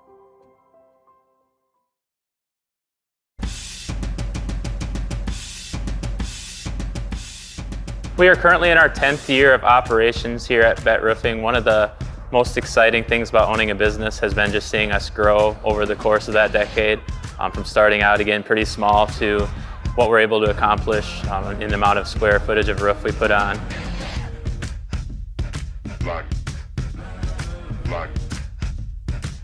So this year will be our first year of being full-time roofing. So kind of what our plan is to keep on doing what we're doing right now, but obviously we want to expand and grow upon the business and probably branch out into different communities in North Iowa. One of the things that we really pride ourselves on at BAT Roofing is the people that sell you your roof, the people that give you estimates, are the ones that actually are on the job site every single day, putting shingles on your roof, looking over projects, and just making sure that things are held to the highest quality that you would expect for your home.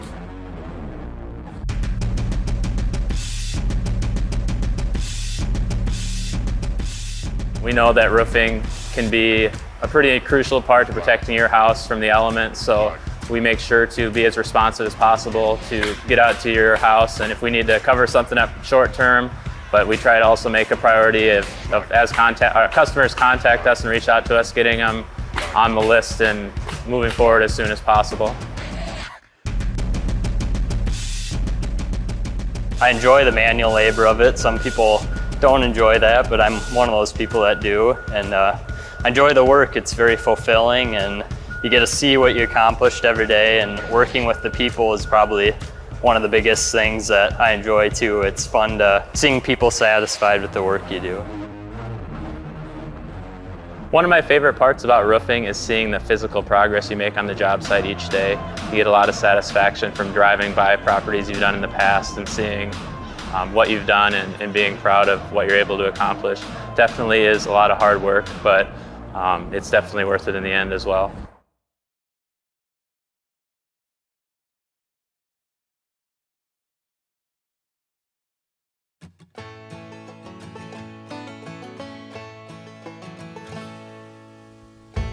So at LR Falk, our goal is to provide the stable foundation for our employees, their families, our customers, and our communities to thrive.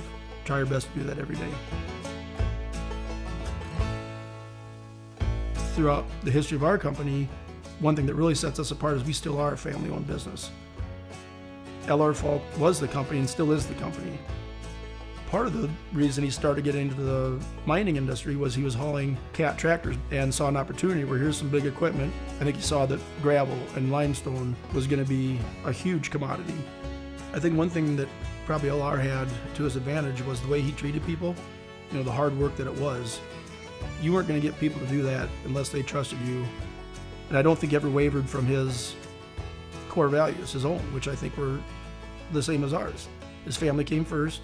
Honesty and quality, and do it with flair, but also knowing that he needed to keep growing and keep learning. LR and Dave, were hard workers, obviously good businessmen, treated their employees well. You've got to produce a good product and be honest how you treat your customers, and I guess that's kind of the main thing. Things that I try and do is just like them, different than them, but the same ideas, to be financially strong. We need to have that foundation for things to happen. And I think that's really what I'm so proud of, is that we have stood the test of time through a lot of different things, a lot of different innovations. Keeping the equipment modern, even just trying new innovations in the crushing world. Ag Line, that's a place where we probably have one of our biggest partnerships between the ag community and ourselves to provide a quality product and also haul it and spread it. LR Falk Construction Company creates products that everybody uses in their everyday life, whether they know it or not. Whether it's a road, a basement, a sandbox. We want to be hands-on owner-operators. And I think that's important for the employees too, is there's not an employee here that, that I wouldn't do their job if I could.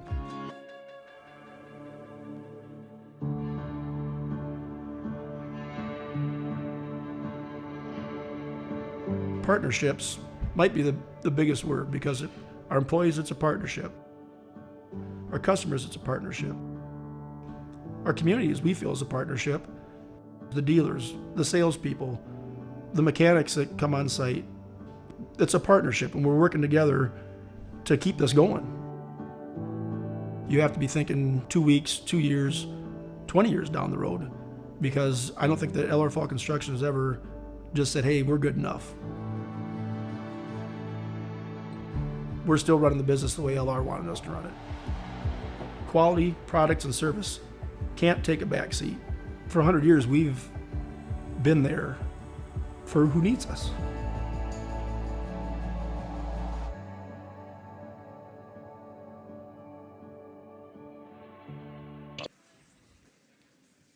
Hey folks, welcome back to Saint Ansgar, Iowa. We got the Saint Ansgar girls just went to the locker room after warming up, and the Crestwood Cadets girls varsity team are now warming up. But I think we've got a special treat for you. We did mention earlier that Not Your Average Joe and Candle Genius are not here tonight, so it's just me and Slam and Sammy on the call, because The other two, they're over in Cresco, Iowa, watching their boys play. And so here they are. They've got their own stream over there, so we don't want to step on their toes. Looks like we've got Varsity boys on the floor but we tonight. got 0.8 seconds left in this one. Saints are up 31-26 over the Crestwood Cadets. Here in the second quarter, heading in halftime, Tex Remster is shooting free throws. He's got 4 3-pointers and now a free throw to his name. 13 points so far in this first half for Remster.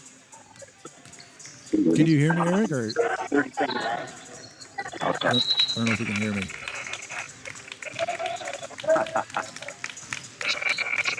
Time clock magically went to 0 as Remster prepares to shoot So it looks second like of 2 free throws here in Cresco. Only point has to be a 3-pointer. He has 4 made 3-pointers in the first half. That free throw is his first point via something else. So he's got 13. Hunter Hillman's got 17. Hillman's got 3 made 3-pointers.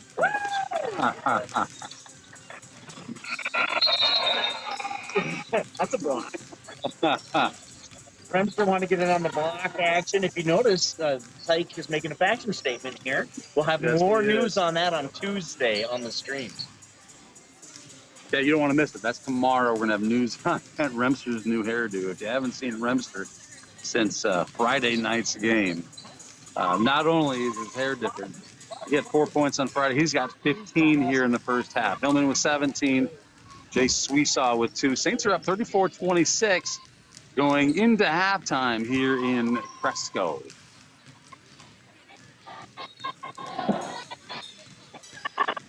Dude, it is so loud in here, I can't hear anymore. So I'm going to go ahead and exit this one. Yeah, he's asking if we can hear him. We cannot. Yep, it's just too loud in this gymnasium. The crowd is crazy. It's been Saints went up early. The Cadets tried to make a game of it. Saints went back up again, and now here it's only an 8-point game in a game that just felt completely in the Saints' favor this entire game. It's what, 22-6 or 22-5? Yeah. We're all on the girls' Well, screen. we're on the girls' screen. We're just breaking into the girls' screen. All right, Duke. So we're going to leave you here at that one. It's halftime in Cresco. About 8:50 remaining here in halftime, and then we'll be back with the second half. Maybe we'll try another break-in here at halftime of your game, but that's news from Cresco, Iowa. All right. Thanks so much, Candle Genius, not your average Joe, taking in the sights and sounds of the boys' game over in Cresco tonight. Glad we could kind of punch you into that game quickly. It's amazing what technology can do these days. Anyway, we got 2 minutes to go before tip-off here in the girls' game. And let's go over some pre-game stats while we're at it. All right. Crestwood, the Cadets, they come into this one. They are 6-11 on the season.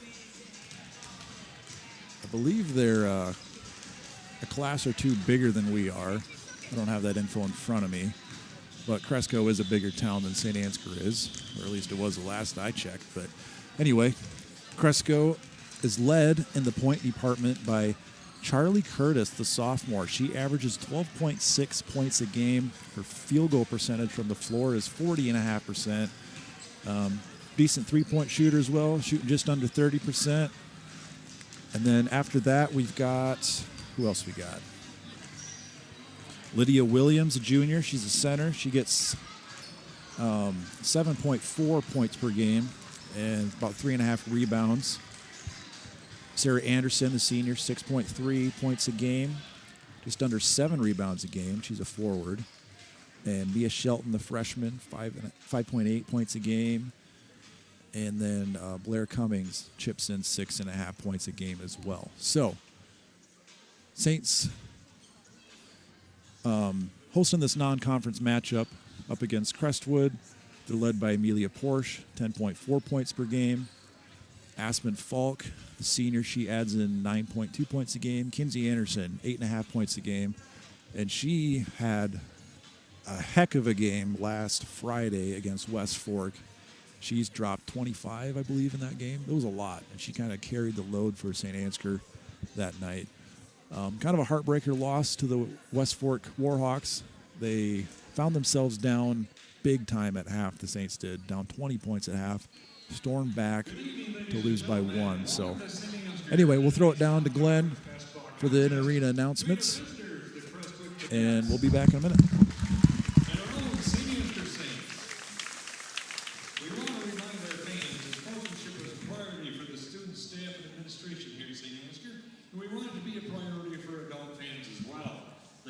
Criticisms quiet and your support praise loud. We expect fans from both schools to be respectful of the coaches, players, and officials. Now please join me in welcoming the officials for tonight's game, Brett Johnson, Scott Baer, and Mel Schroeder. Now here's starting lineups first for head coach Dale Denler and the Crestwood Cadets. A sophomore, number 4, Charlie Curtis. A junior, number 10, Erica Olendick. A sophomore, number 12, Zoe Niemer. A junior, number 20, Lydia Williams. And a senior, number 23, Sarah Anderson. The starting lineups for head coach Scott Catrace, assistant coach Jeff Anderson, and your Saint Ansgar Saints. A senior, number 13, Kinsey Anderson. A senior, number 25, Kaylee Hicken. A senior, number 31, Aspen Falk. A senior, number 33, Josie Jar. And a sophomore, number 53, Lindsay Cruzy. Now, ladies and gentlemen, please remain standing. Gentlemen, please remove your hats as we honor our nation with the playing of our national anthem. Tonight's national anthem will be performed by the Saint Ansgar Pep Band.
So, all right. As you can see, Jar has replaced Porish in the starting lineup. That is correct. Urbach is not here today. That is also correct. So, I don't think anybody will end up taking that role because she usually has like 3 minutes of playing time. But it's just nice to have her in the rotation. Yeah, she's come in and knocked down some shots, made some good plays. Yeah. As Urbach. All senior lineup. Yep. No, besides Cruzy. Yep, besides Cruzy. But yes, like you did mention, Slam and Sammy, your big sis, she's starting on the bench tonight, and she's the leading scorer. Well, Kate Rice did come up and talk to me about that little lineup change. So, trying to throw a curveball out here, I'm sure. Throwing a little different lineup in, a little strategy at work, as Cruzy tips it to Falk to start this one off. Ball stolen away there as Jar gets it in the corner.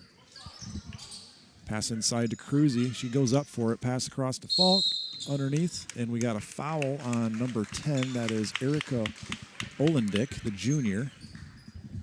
She averages 4.2 points a game, 2.6 rebounds a game.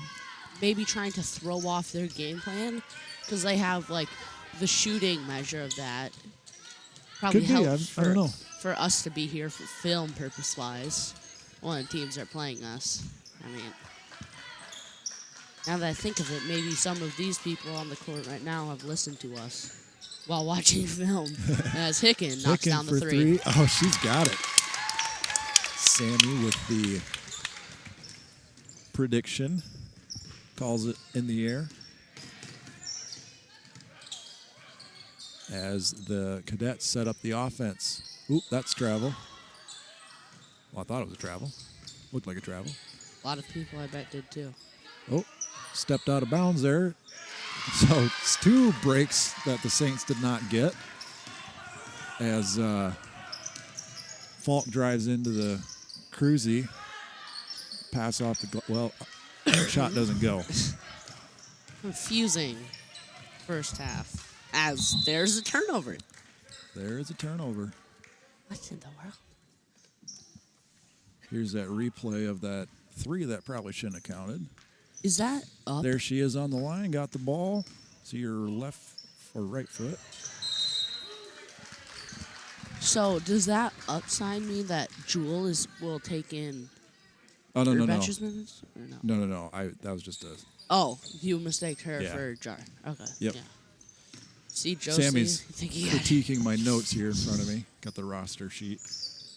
As Olin Dick passes it inside, but it's tipped and stolen away by Hicken. Saints are looking to push. They got numbers. Hicken all the way to the cup. Doesn't go. Rebound inside by Curtis. Jump ball, and it'll go to the Cadets. Yeah, we showed that replay. Cadets are lucky to got 3 points on the board because she had her foot out of bounds when that shot was attempted, or right before it was. And then you have, I think I know one of the reasons maybe that Porish hadn't played, isn't starting. She played 2 full games, Friday and Thursday. Yeah, she did not get much of a breather. And in double overtime against Central Springs. So she played just about 2.5 full games basically in 2 days without really sitting down much.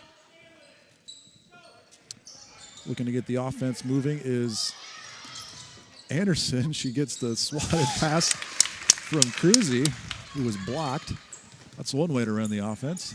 Yeah, good Saints pass. are up 5-3, and a foul is called. Curtis drawing the foul as she knifes into the lane.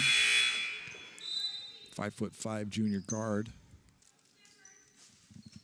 Leading scorer for the Cadets. Oh, you really don't see Anderson coming out this early. Maybe it's because of the first foul. Even that's not much of foul trouble as Lydia Williams puts the bucket in. You got numbers. You might Tie want to game. push. Jar gets it poked away, but Hicken saves it. She's been there kind of all over the floor so far, has Hicken. Forced some jump balls, got some steals. Peterson kicks it over to Jar, inside to Cruzy. Tries to find Falk on the block. It gets tied up, taken away by the Cadets. Curtis has got to go in the other way. Crisscross pass over to Olendick, doesn't go. And another jump ball. This time it will be Saints ball. This time it'll be Saints ball. 5-5 game, 5:19 to go in the first. I mean, this is kind of starting out, sadly, like the JV game.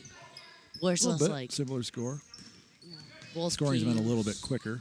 Yeah. The pace of the game's been quicker as Hicken miscommunicates on the pass there with whoever she was trying to get it to. And we got our 3rd or 4th jump ball of the game, and the Cadets will take it back. Haven't really seen a whole lot of clean offense from the Saints so far. Besides Hickens 3. Besides Hickens 3. But even Anderson's shot was a blocked shot that she had the ball fall in her lap after Cruzy was blocked as Falk blows a tire, and that turns into a travel the other way for Zoe Mehmert. Hicken to inbound. Another 3 would be nice for the Saints. As you see Anderson coming off with Anderson checking in. Falk sets up the offense from the point. Peterson inside to Cruzy. She is fouled on the way up, and she will take a trip to the free throw line.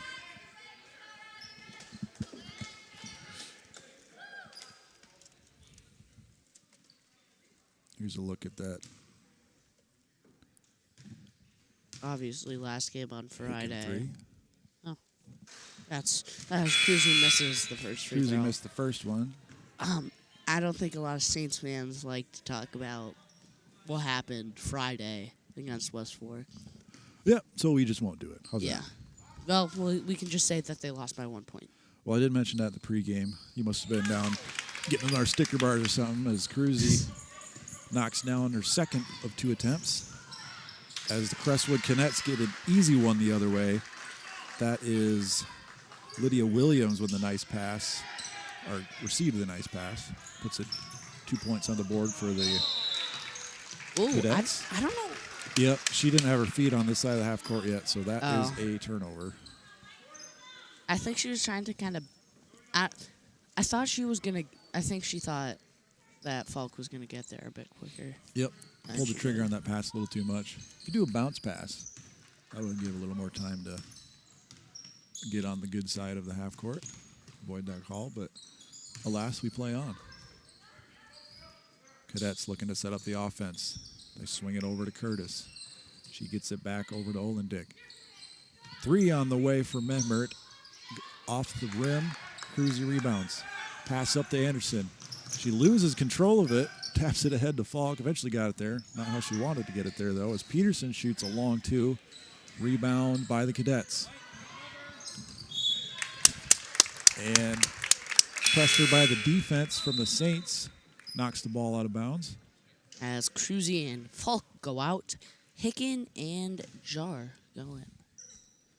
I think I've done a duo broadcast one time with Joe and one time with you. Maybe one time I'll do with Eric. Get the trifecta in that way, huh? Portia's in the game now. She didn't start. Leading scorer for the Saints. She's running that baseline, trying to get her open for 3. There she is. 3 on the way. 20. It's good.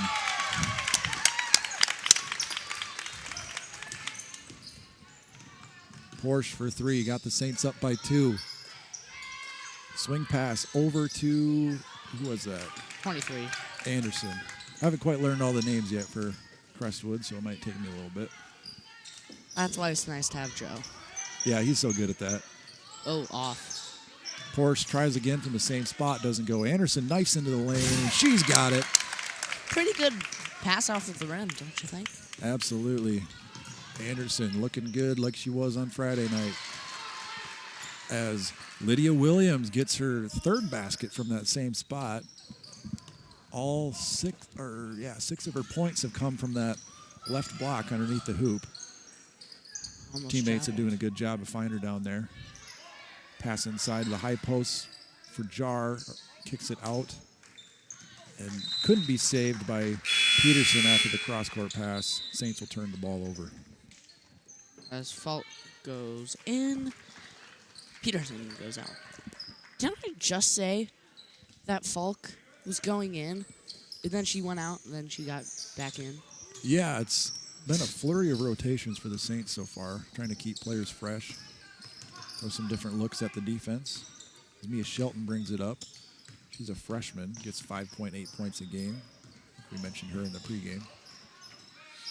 As Bergen kicks it out, for 3 doesn't go from Shelton. Pass up to Anderson. Can't save it in time for the Saints. Pass a little bit too long. Saints have a 2-point lead. 2:14 to go in the first quarter. The Cadets, they inbound to Shelton. She's got it. Get across court. Anderson drives into the free throw line area. Kicks out for 3. It's Curtis. She misses long. Leading scorer for the Cadets. She shoots just under 30% from the three-point land. No good that time. Jar kicks out to Porras. She shoots a 3. Rattles off the rim, doesn't go. Rebound Hicken. Fresh shot clock. Anderson doesn't need it. No she good. shoots a 3. That about rolls in too. Couple 3 attempts by the Saints don't go, and the Cadets will clear it out. They look to set up the offense. Curtis has it in the corner. She's picked up her dribble. She needs help. Pass inside to Bergen. Up in the lane, no good. Rebound Porsche. Pass up to Falk. Falk gets it into Jar, up off the glass, no good. Rebound out. Curtis has it for the Cadets. Hands it off to her teammate Mehmet. Sloppy basketball. Had some good looks, just haven't fallen for the Saints. Pass inside for Anderson, up and good. That was a nice little spin move into the lane. It's a tie ball game now. Hicken brings it across court. She finds Porsche in the corner. So dangerous from beyond the three-point line. Pass over to Hicken. Finds Porsche in the corner. Not much room to shoot it, though. Cross court pass to Anderson. She dives into the free throw lane. Back over to Falk. Porsche in the corner inside to Jar. 15-foot jumper up and good. Jar's gotten significant amount of playing time. Yes, she has. Maybe she's playing more than Sophie as a result of her not being here today. Could be. That jumper looked pretty from Jar. Nothing but net. The Cadets set up the offense. Shelton's got it. She backs up to the half-court area. 5 seconds left here in this quarter. Got to do something quick. Cross course pass to Mehmet. Falling on the short side. Basket doesn't go. End of the quarter. Saints have a 2-point lead. They are up 13-11. I think we're going to take a quick break here, Sammy, and we will be right back. So don't go anywhere, folks. This broadcast is brought to you in part by Box K Beef, premium wholesale beef. From our place to your plate.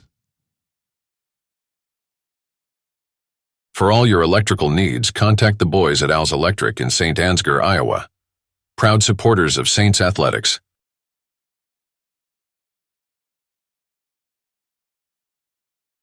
Brought to you in part by Gordy's Repair in Stacyville, Iowa. Bureau Financial Services. It's your future. Let's protect it. Contact Agent Brian Putney with offices in Saint Ansgar and This broadcast is brought to you in part by Canine Cabin Kenneling and Pet Services in Stacyville, Iowa. Honest, hardworking employees working together to create the best product and get it to our customers in the most time-efficient manner to keep the ag industry moving. Welcome back here to Saint Ansgar. Saints cling to a 2-point lead as we start this second quarter. As Anderson miscalculates her geometry there, passes it out of bounds, didn't quite get the angle right. Playing a lot more fast-paced. I mean, even though it wasn't, you probably couldn't tell, they came out playing faster. The Saints did, or Crestwood? Saints. Yeah, they have been looking to push as Anderson picks up the foul, trying to wrestle that ball away from Charlie Curtis. She has 2. That is her second foul. Not somebody you want in foul trouble if you're the Saints. Nope, she has been fantastic down the stretch. And when the Saints have needed her most, she has stepped up. So don't want to see her go to the bench if you don't have to. As Bork goes to the scores table. Bork checks in for the Saints. As Crestwood's working it around the perimeter, trying to find an open shot. Maybe get something inside as Curtis doesn't keep her feet steady enough for that ref's taste. Turns it over. Bork comes in for Anderson, which you don't see that a lot. Looks like Falk will take over the point guard duties. She's done this before, nothing new for her. Setting up the offense, gets it over to Porsche on the right wing. Back to Falk at the point. Anderson comes to the corner, or Porsche, sorry. Falk drives to the right wing. Trying to get inside to Cruzy. Can't hang on to the ball. It's turned over. Crestwood's got it. Porsche with the pressure. Just about gets the steal, but Shelton will set up the offense for the Cadets. Passes it over to Herdlicka. She checks in. Curtis draws the foul as she drives baseline. That is on Is that on Falk, I believe? Yeah. No, Hicken. Give What? it to Hicken. Oh, okay. I don't know if Hicken was there ever. Bork comes away with the steal as the Saints hassle that inbound pass, force a turnover. Inside to Bork at the high post, back out to Falk. Porsche's got it left wing. Cruzy, high post, over to Bork. Tip pass, Cruzy gets it, back to Hicken. They'll reset. They seem to really love trying to tip those high passes, so if you can Yep. pump fake them. A little bit out of reach for Cruzy, but she gets a little help from the referee, calls a foul on that one. Saints will retain possession. Only the first team foul on the Cadets this quarter. You keeping track of stats? I'm keeping track of points, Okay. I think. Yes, I got all the points so far. Inside to Cruzy, back out to Falk. Saints have 20 seconds on the shot clock. Gets inside to Porsche. It's tipped away. She gets it back. Cruzy. Decent ball movement from the Saints, but just nothing underneath until Cruzy gets it. The rebound, she's fouled and go to the line for 2 shots. She was 1 of 2 last time. So 1 point of the game so far came with the free throw line. It's been kind of stuck at this 2-point lead for the whole quarter. Cruzy not able to do anything about that on her first attempt. As Williams, I think it was in Anderson come in. There might have been one more person. As Cruzy makes the second of 2 free throws.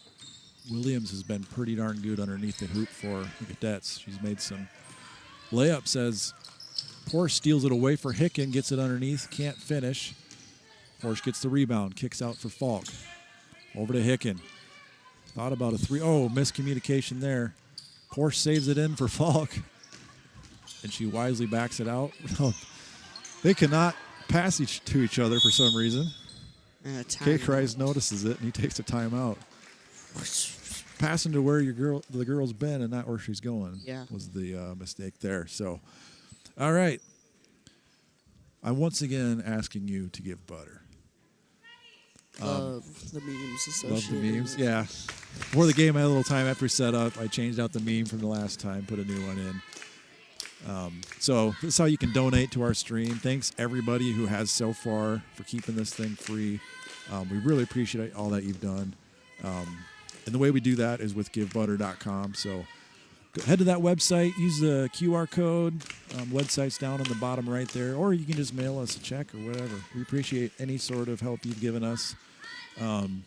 Keeps these streams free, helps us improve them, helps us with everything. And you know, the donations, 100% of it goes back to the school. So that's kind of the coolest thing is we don't really know a whole lot of other places that do it that way. And we're proud that the community is behind this one that we're doing. And, yeah, all good. Pretty Go back nice. to the game here. That if we didn't have a community that loved watching sports, we would not really, maybe we wouldn't be doing this anymore. Yeah. I mean, thanks to everybody that's viewing, everybody that's helping out. It's very nice. Well said, Sammy. As a kick ball, we'll keep it here with the Saints. I'm not a poet, though. I mean, He's a poet, or he's not a poet, and he knows it. Yeah, I That's know. not how the rhyme goes. As Falk knifes into the lane, puts it up for 2. All that passing around in the previous possession leads to an easy layup. Here's another one we got to mention. I don't know if that was an easy layup. Well, it looked easy from here. It looked easy, right? Yeah. The way she knifed into the lane, stopped and popped. Thank you to FSB and Gray Millers. Due to the incredible generosity of FSB and Gray Millers, the Saint Ansgar students are able to attend all home games and meets completely free of charge. Thanks to those 2 businesses for doing that. All the kids can come to the games for free. Pretty cool. All right, let's run through a couple clips here. while we wait for them to reset. This was that first three of the game from Hicken. What do we got here on this one? Oh, that tip pass. We'll call it a tip pass. Cruzy passed it to Anderson. That was obviously a block, but we like to be optimist here on Saints TV as Hicken takes the ball away in the corner, kicks it out to Porish for three. Wide open, doesn't go though. And once again, Hicken with the hustle play, forcing the jump ball. Kind of looked like she put a bit more, too much power into it. It looked like she was willing it to go in.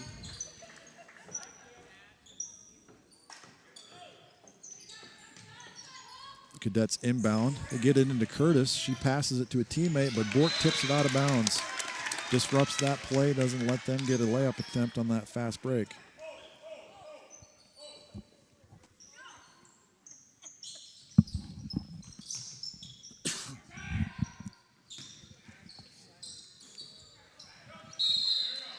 Tipped around underneath, looks like a foul. And number 10, that is Erica Olendick, will go to the line. Got another update from Cresco land. After 3 quarters, it is 40-37. We're up. Boys hanging on to a lead over there. And what is Cresco's record? For boys? Yeah.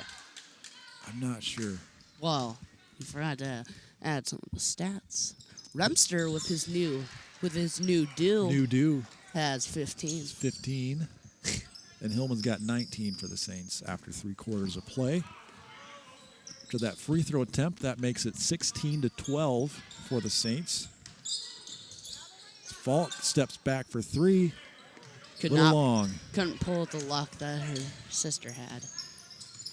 Yeah, her sister was lighting it up from beyond the arc in the JV game. Ball's kicked out to Olendick, and she travels with it. Going the other way. Jar checks back in. Bork will take a breather.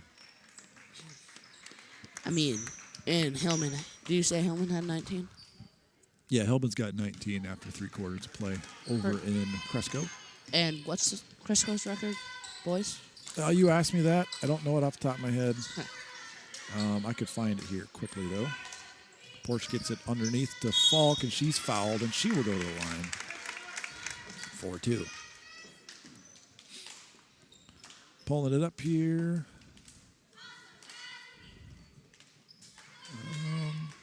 They are 1-14. 1-14, it looks like. Not having the season that they'd like to have, I'm sure, as Falk is good on the first free throw. Nails it. One more shot for the senior here. We have 3 people with 3.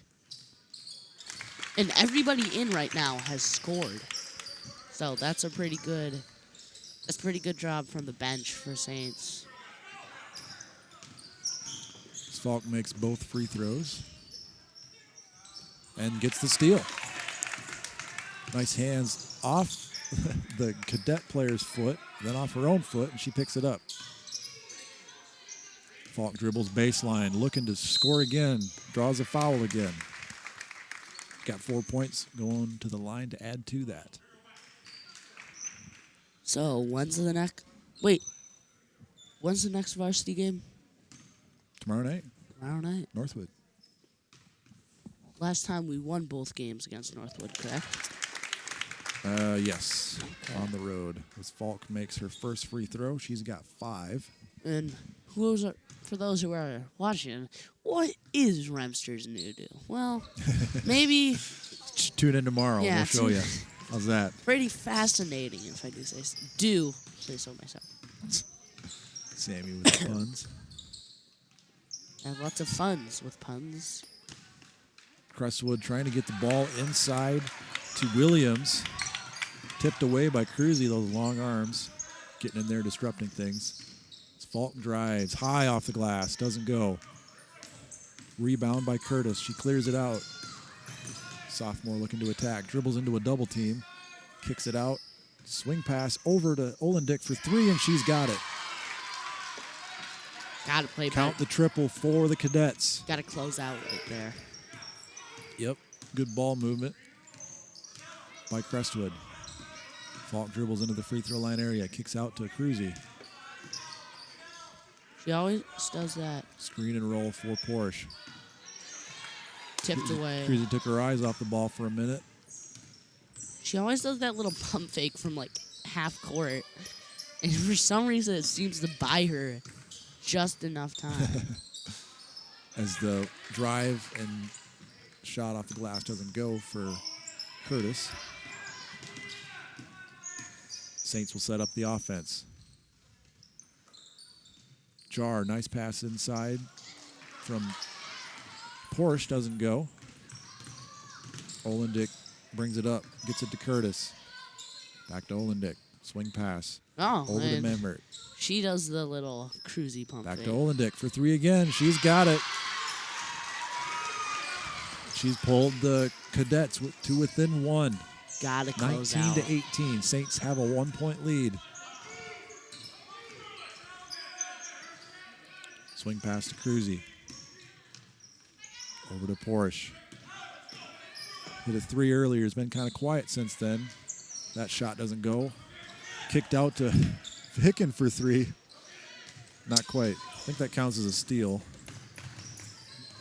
Crestwood player passed it out to her.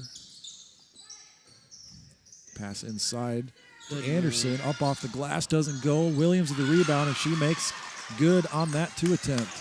That's 8 points for the junior. Hicken dribbles up slowly, surveys the offense. Kicks over to Jar for three. Doesn't go. Rebound by Falk, and she's good on the little baby jump shot in the lane.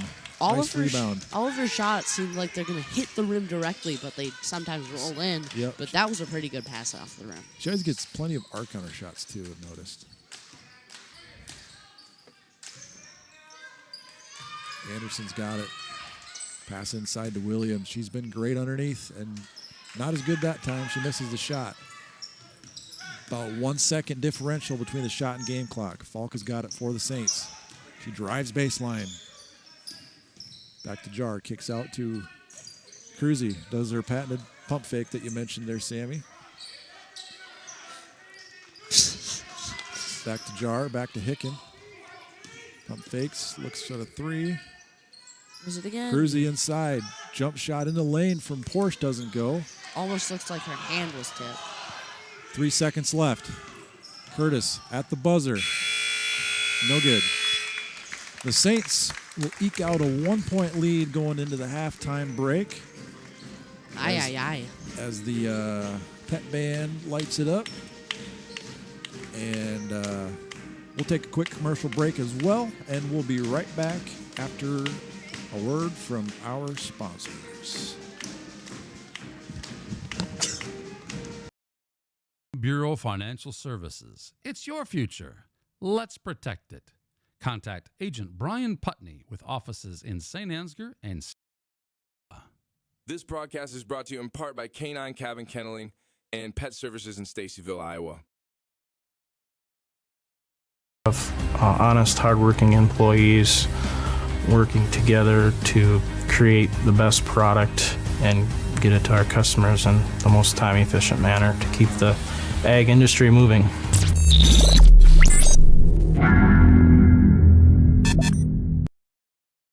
We embrace a holistic approach to crop production, focusing on soil, seed, and plant health. K2 Agronomy, helping our customers to achieve the maximum return on their investment.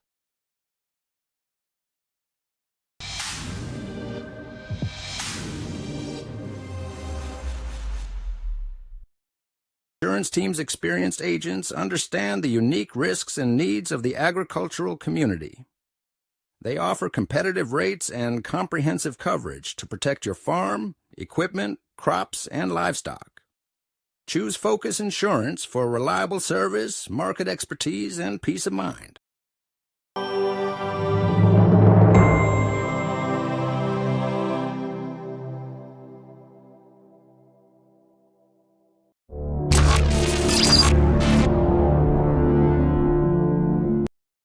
Today's broadcast is brought to you in part by Prairie Lakes Church in Osage. Services are every Sunday at 9 and 10:30 a.m.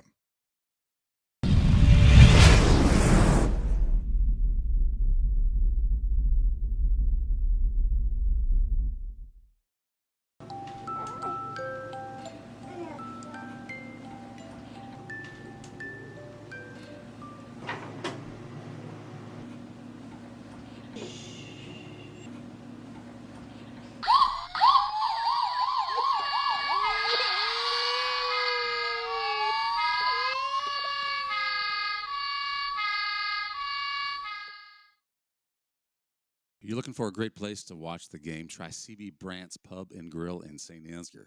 Want to see today's specials? Facebook search CB Brandt's Pub and Grill. 1,000 followers, can't possibly be wrong.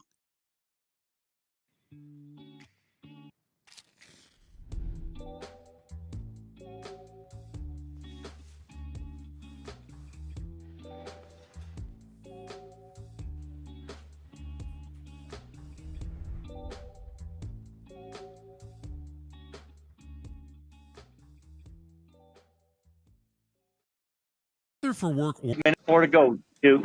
Oh, here we are. Here we are. Now you're on. Basketball. Cresco basketball. Crestwood, don't call me Cresco. That's right. We're in Cresco. Saints lead Crestwood 58-53 with a minute and 4 seconds to go. There's some questions to how many three-pointers Remster has. What do we decide, Joe? We believe it's 6. We believe Remster has 6. Remster has 23 points in the night. Hillman 21 on the board. Sparrow shows 6. Phelan shows 6. 1 minute to go in this one. Long three. Rebound, Sparrow. Back to Hillman. Remster. Not sure how good this screen is coming out, but it is loud in this gymnasium. Hillman's fouled. He'll go to the line. No, he will not go to the line. That is just the third foul. There's been some aggressive play here in this fourth quarter, and the whistles have been sparse. Just the third foul. The fourth overall. Remster tackled on the inbound. And a fine gesture of sportsmanship, number 11, I don't have his name. Knight. Now they changed the number on the board and decide that is just now a 3 foul. Do Cresco a favor and give him a foul away from the ball. Yep, the referees are saying, let's just speed this along a little bit and get a foul away from the ball before it gets inbounded. 34.9 on the clock. Remster to go to the line, and now he will shoot 2. So Remster with 23 points so far tonight and 2 fouls against him. Goes to the line with a chance for 2 more.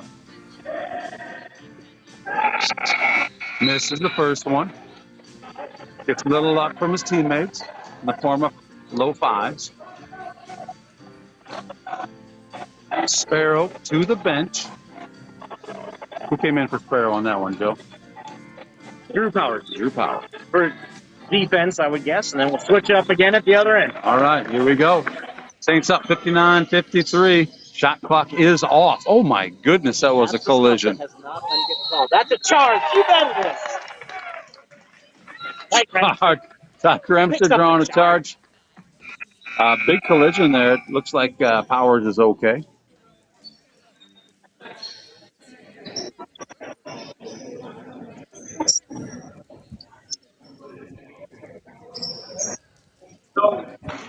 Remster's grabbing at his elbow. I don't like the looks of that.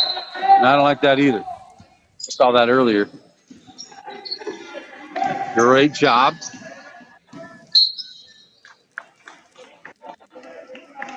A lot of seconds tick away as the Cadets attempt to get that first foul in. Freestyle shoot 2. 23 seconds remaining. Saints up 59-53. Jace Sweetsaw at the line. This is the first one. Powers prepared to check in. Coming in for Sparrow. That's an offense versus defense strategy, isn't it? Just keep those boys switching in and out. They leave Max on for his free throw shooting ability, I would guess. Sure, they foul Maxwell. He's going to make the shots. 23 seconds remain.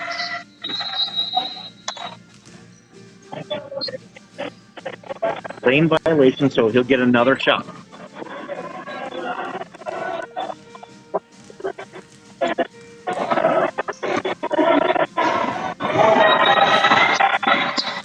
makes that one. He makes them pay for that. 7-point lead. Saints basketball. Saints basketball. 17.9 seconds. 7-point lead. 60-53 Saints. Inbound pass is a mile long, and Maxwell Beeland is tackled. Doesn't bother him. He's still got spring in those shoes. And for the very reason that you just said, not your average Joe, Maxwell Beeland to the line. Just to extra seal the deal. Yeah.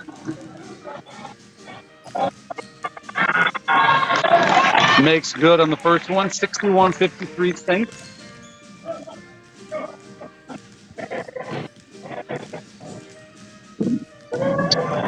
And the second is in. And I didn't curse him, he made both. Just as expected.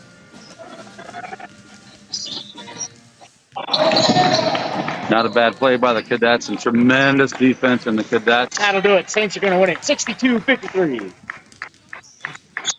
That's the news from here in Cresco. Saints win 62-53 over the Crestwood Cadets.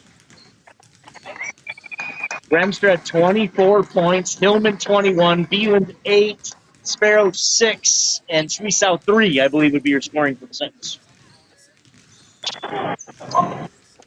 Not a super tight game of basketball, but good to come away with a win here. And we're to see you all tomorrow night. Good luck with the rest of the girls' game, Duke and y'all. All right. Thanks, guys. That works like that. Yeah. And we're back. Oh. I don't know what's going on with the jacket down there. Got some sort of weird brick thing behind the stream. I don't know how to change that. When I go to the preview mode, it's not there, and then when you go to live, it is there. So some sort of weird juju going on with that. That's all right. It's not really interrupting a whole lot. As we're back here, congrats to the boys for picking up that win. We got to pop in and see a little bit of the end of that game. Yep.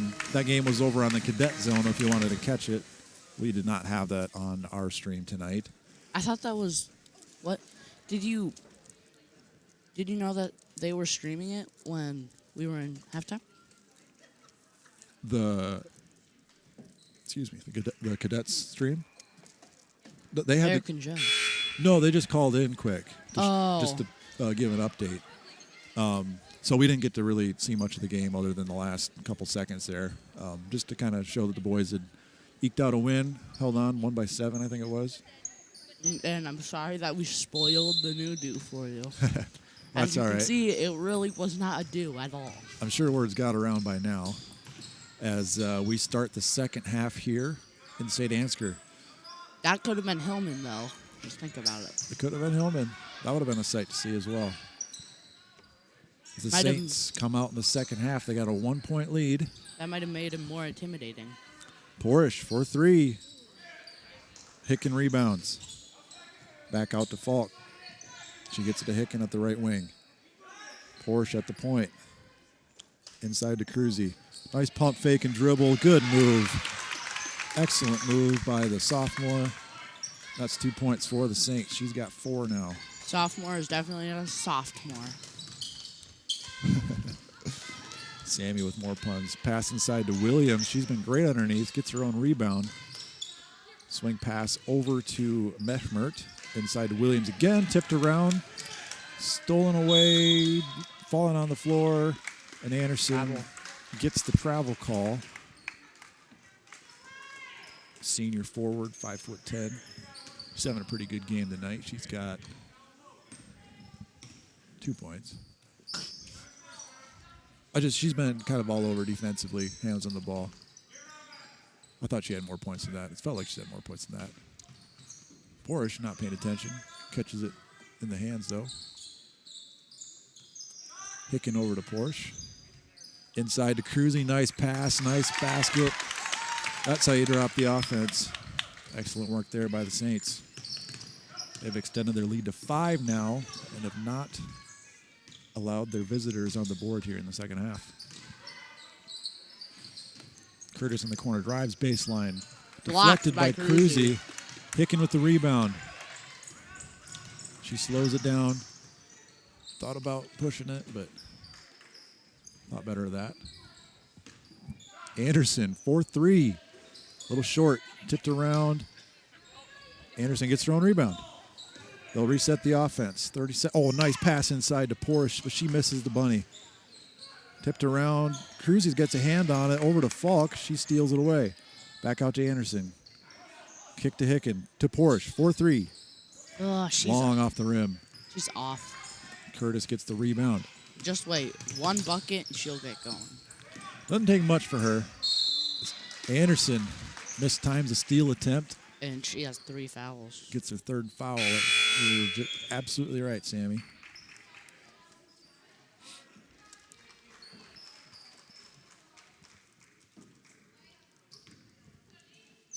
Anderson inbounds. Curtis brings it up.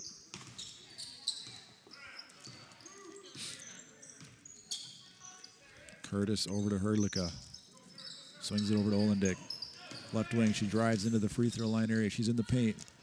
Nice drive attempt. Can't finish the layup, though. As Cruzy rebounds and gets it out to Falk. Falk surveys the offense. Gets it over to Anderson. Hicken looking for the open girl. Gets it to Falk. She sidesteps a little. Dribbles to the side. Nice little play there. Good shot. Curtis has got it. 18-foot jumper on the way. Doesn't go. Rebound by Hicken. She clears it out. Sets up the offense for the Saints. Over to Anderson. Saints have looked good here so far in the second half. What do you think, Sammy?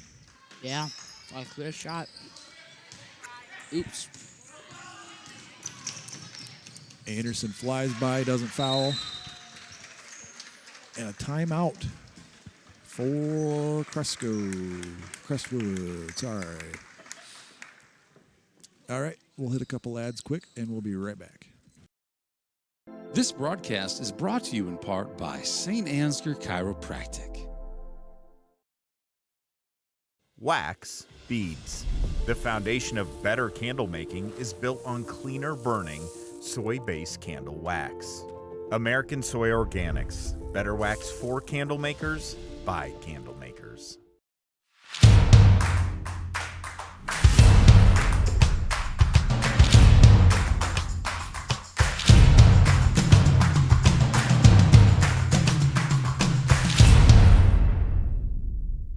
Leaving your crops unprotected from droughts, floods, hailstorms, and pests can leave a farmer at serious risk of losing their equipment and their land, putting their family's future at risk. Beeland Ag Risk Services. All right, we're back here in Saint Ansgar. We had some issue just happen there during that break. The stream cut out for a second. Hopefully that didn't mess up those of you watching at home. Drop a comment in the chat or something if something's being goofy. But we should be rolling again. We've had some strange technical issues as the ball's tipped around inside. Falk comes away with it. But if you notice, like the locker room area by the scorer's table, there's like this weird flashy background thing going on. Then the stream just cut out for a minute. The whole program crashed and then it reopened again. I don't know. There's some weird, something's in the air. Well, that's what I'm going to blame it on. As Jar gets it stolen away underneath. Cadets have it going the other way. Kicked out to Olendick for 3. Doesn't go. Rebound inside. Erlicka and 1. She puts it in. And she'll have a chance for a 3-point play. Nice job to finish through the contact.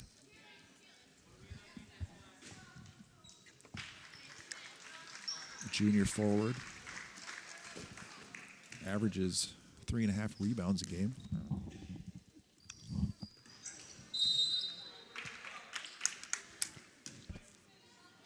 Don't think it hit the rim. So the Saints will inbound. Anderson's got the ball, and her team has a 3-point lead. Peterson's checked in now for the Saints. She passes it down to Falk in the corner. Right wing Peterson. Back to Anderson. Cross court pass to Anderson. She gets fouled on the shot. She's so good, isn't she, at driving into the lane? Yeah. Sammy's eating some Laffy Taffy now. Third or fourth candy bar of the game. Which one is it? Start keeping stats for you as well. Anderson misses the first one. She's got 4 points so far.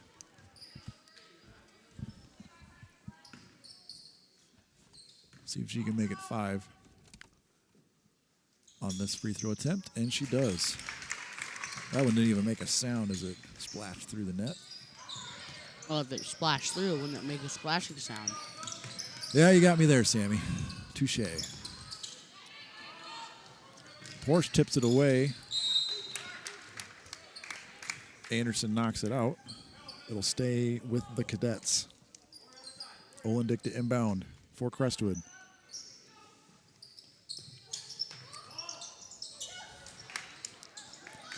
Josie gets the steal, passes it up to Anderson for the layup the other way, but she's fouled. She'll go to the line. Saints have a 4-point lead. 2:43 left here in the third quarter. It's been a tight back and forth game so far, just like it was at the JV level. Neither team really pulling away a whole lot from the other. The Saints there momentarily to start the second half. We're on a 7-0 run. But the Cadets have slowed down the Saints offense since then. Hickens got it at the point. Saints are looking to set up the offense. Not a whole lot of movement out of the Saints yet in this set. There they go. They get some players moving around. Anderson drives in, kicks out to Hicken for 3. No good. No good. Porsche tips it over to Jar. Back out to Hicken, over to Anderson. She surveys the offense, looks inside for Jar, thinks better about it. Over to Peterson for 3. She swishes it home. She's got it. 31-24. Saints take a 7-point lead now. Oh. As Bergen, I believe that was, throws up the shot attempt. Doesn't go. Anderson clears it out. She's on a mission. And cancels the mission. Cancels. Abort. Looking to set up the offense now. Jar kicks out to Peterson for 3 again. Feeling it. Oh, just about had another one. Hicken dribbles out to the corner. She's trapped. She needs help. Gets it into Porsche. Back out to Anderson. There's Porsche for 3. Thought about it. Passes it into Jar, and it's tipped out of bounds by Lainey Peter, the junior guard. As Good heads Jar up play by her to keep the Anderson go out Saints from scoring. with Cruzy and Falk coming in. Cruzy and Falk back in, 2 starters. As Cruzy loses the ball in the corner. As you like to say, Duke, gotta be strong with it. Yep. Or that was a case of her just not having possession. You got to have the ball first before you can. Yeah, be strong with it. Either way, not the result the Saints wanted on that possession, and Crestwood will set up their offense. Cross-court pass all the way over to Shelton. Drives into the lane. 2 shots coming. Mel Schroeder passes the ball into the freshman. Schroeder doing double duty tonight. He was a ref in the JV game before this. Kept his uniform on. Doing the varsity game now. Second shot is good. 31-26. Only has 3, but she has been making some nice passes. She has been. Ooh.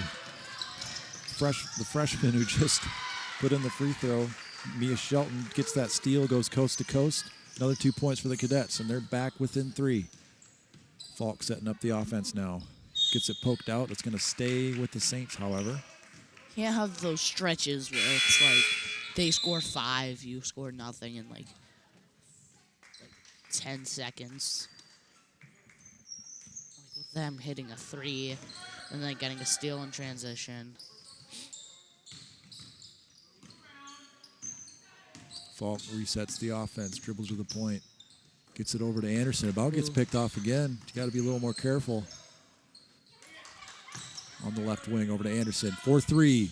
She's got it. Splashes it home. Heard the splash on that one, Sammy. Yep. As Williams drives in underneath, drawing the foul, she'll get a shot at 2 free throws. Here's that play again from Anderson. It's like it got tipped, too. Felt like it did. It looked like it. I don't think it did. First attempt, no good. I remember week 1 of this year that Amelia fouled out. Good. She fouled out against Central Springs. Yeah, first game of the year. Yeah, like and it Anderson all the way coast to coast, high off the glass. Nice job getting the bucket at the buzzer. So often we see that happen to us. This time we're the ones who do it. Do it, yeah. So let's watch some replays here. That's a Hicken 3 from earlier. I'm just playing through all of them that we've had in this game so far. But yeah, the Saints, it's kind of like you said, it's kind of ebbed and flow. Saints will score a couple buckets, and the Cadets will score a couple more, cut it close again. And the Saints will come right back and score 3 or 4 buckets, and then that's where we're at now. Let's see if it's the Cadets' turn as we transition from the 3rd to 4th quarter. They're down 7 again. I don't know that the lead's been much more than 7 in this game. Do you think, Sammy? No, I think this is actually the biggest lead by either team tonight. Yeah. Tied for this, by our estimation. By our Mitchell County math. Mitchell County math, that's absolutely right. Here we're getting into some second half highlights. That was a nice move by Cruzy. She pump fakes. Finds the space. Portion inside to Cruzy again.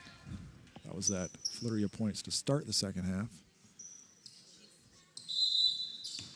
As we get back to action here, as Hicken steals it away on the inbounds pass. Wasn't quite ready for that. And she draws the foul. Nice hands by the lunch lady. These nicknames are fun. First attempt is good. It's her 4th point of the night.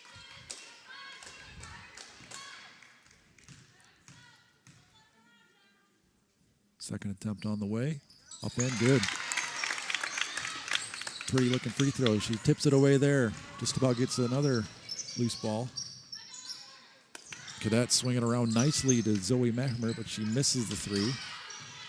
Rebounded inside by Shelton. The sophomore looking for help. Tipped away by Hicken again. Man. She's got another layup. And she makes good on that layup. Nice effort by Hicken here in the last couple minutes. She's taken control this 4th quarter, and she's got the Saints up 40-29 now. As we got a timeout, Crestwood, as the Cadet girls were having a hard time getting it across half court there. Go back to some of these replays from the second half. There's that Peterson 3. Pure Peterson. Here's that one where Anderson just knifed through everybody at the end of the 3rd quarter. We've had a lot of those where we just drive through. Nobody wants to guard us, and we just shoot an open layup. Like they don't even realize we're down there. That's what the advantage is when you have a bunch of track runners. Yeah, that's true. Yeah, Anderson got quick feet, get a full head of steam. Hicken, very speedy as well. We saw that on that last steal and layup she got. Saints have had a pretty good, we've seen Aspen Falk do that a number of times too, get steals for easy layups going the other way. And Williams gets the pass underneath, like she's done all night, puts it up for 2. The juniors had a pretty good game, 6-foot center.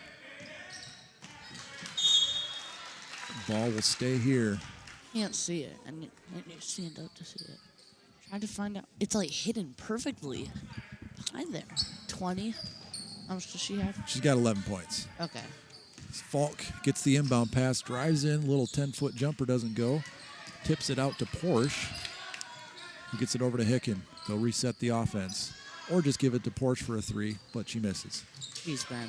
Rebound by Shelton, the freshman. Kicks it over to Olendick. She drives it up, setting up the offense. Swing pass over to Peter. To Anderson. In the corner for Shelton. Inside to Williams. It's been their go-to. Good defense. And Anderson comes away with the rebound.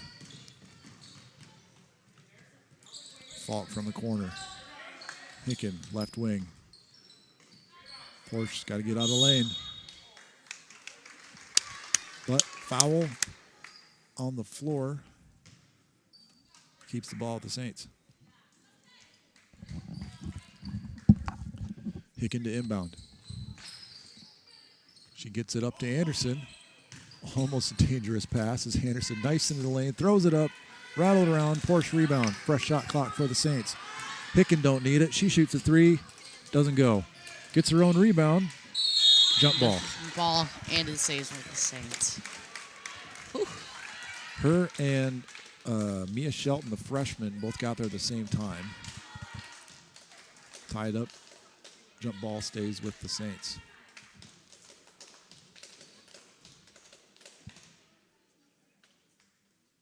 Refs are having some kind of discussion. Something to do with the shot clock, and they reset the shot clock. Because the shot hit the rim, I'm guessing. Probably. Falk up off the glass, doesn't have the right angle.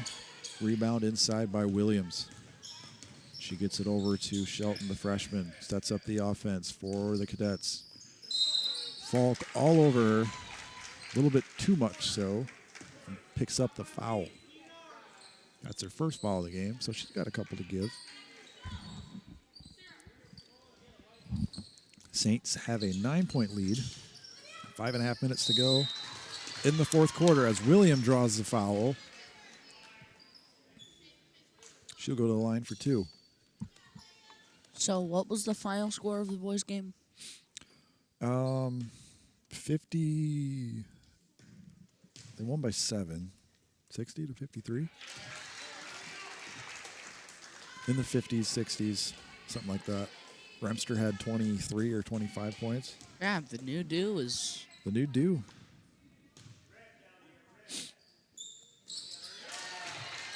We'll talk more about the new do tomorrow night when we host Northwood. And on Eric this and very, Joe. Yeah, Eric and Joe will be back. So you guys don't have to listen to just us. Williams got the nice steal preventing the inbound pass to Cruzy, but unfortunately for her, she steps on the out-of-bounds line, turns it back over to the Saints as Coach Cake Rice takes a timeout for the Saints. Let's get in a couple ads here while we wait for... This broadcast is brought to you in part by Colbert Realtors, with service you can depend on and know-how you can count on. Saint Ansgar is a thriving community in north central.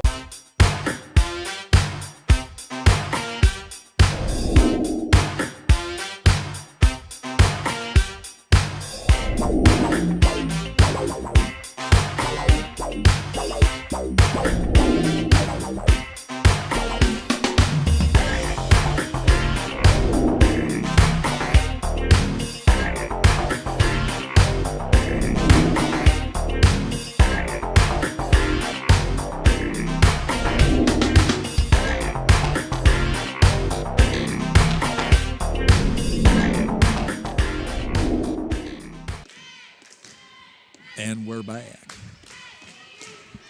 Thanks to everybody out watching there tonight on this Monday night. Some non-conference action going on right now, late in the season. little tune-up before the playoffs and before the rest of the conference games are to be played. Only a couple more left. This season is winding down. It's gone fast. As Falk, no good on the shot attempt inside, rebounded by the Cadets. Mia Shelton, the freshman. Pretty good ball handler for a freshman. Smart with it. Gets it to Williams inside. Shot doesn't go. Porsche had the rebound taken away by Anderson, and she puts it up 4-2. Kind of looks like she got bullied right there. Yes, she did.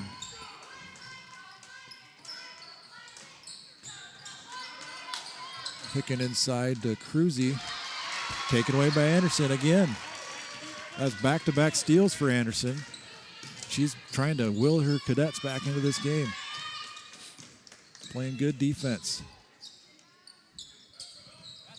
Shelton gets it over to Anderson. Jumper on the way, doesn't go. Rebound Williams. She misses as well. It'll stay here, tipped out of bounds by the Saints. Cadets showing new life after that timeout. They'd cut the lead down to 5. After it was a 9-point lead. Pass inside to Williams, doesn't go. Rebounded by Porish. She looks a little frustrated. Can see the strain on her face as she wrestled that rebound away to get out to her point guard. Saints will set up the offense. Falk in the corner. Gets it up to Anderson. Screen, pass inside to Cruzy. She catches it, fouled, but the shot doesn't go. That'll be 2 shots at the free throw line for the sophomore.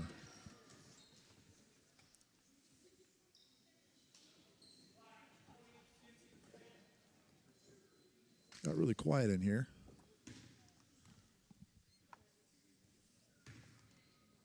As Cruzy steps up for the free throw. Nails it. First one is good. Looked like it was going to go in and, like, rim out. Man, you could hear a pin drop in here. As the crowd falls silent again for this second of 2 free throw attempts. And the next one is good. The man has Cruzy. She has really improved her free throw shooting here on the latter half of the season. It was a struggle for her to start the year. Great to see that hard work and practice paying off. The team is really, they've been below 50% most of the season, but the last couple games, maybe I'm, you know, not look. I haven't seen the numbers, but it feels like it's gotten better. Yeah. Don't you think, Sammy? Today especially. I believe we could actually look that up. I believe you are right. Yeah, they're up to 66.8% from the free throw line are the Saints. And at one point this season, they were shooting 49%, I know. Not that long ago. Oh, I was just looking at the boys' stats. Hunter Hellman is shooting 37.5 from three-point range. Oh, that I'm reading off the boys' stats. Never mind. Maybe the girls haven't improved that much. We will find out.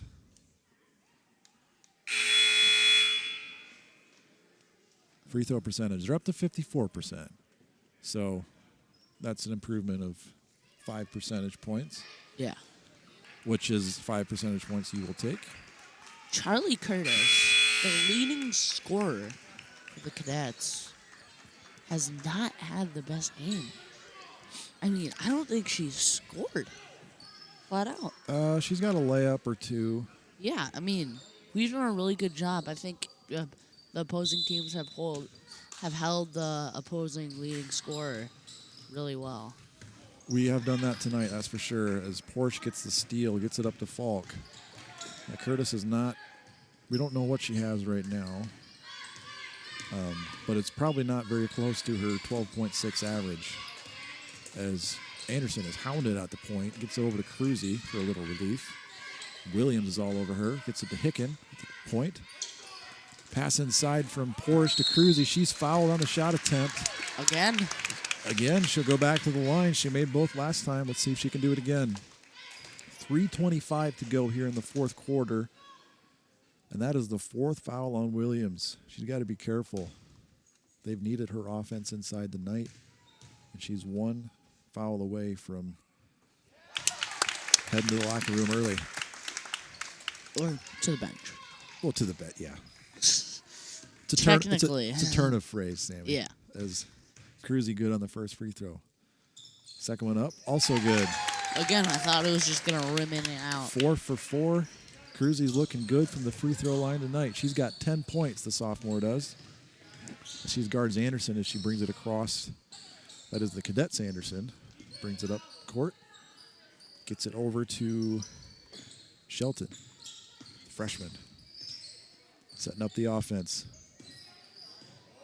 Trying a little screen and roll action. Hicken rebounds. Almost rolled in. That was close. Rattled it around. Falk gets it over to Porish. High post Cruzy kicks it out to Anderson. She dribbles left. Charge, and it'll go back to the Cadets. Anderson doing it all defensively here in the fourth quarter. She steps in, takes that charge. As the Saints Anderson has 4 fouls. Saints Anderson also has 4 fouls. Williams takes a seat for the Cadets.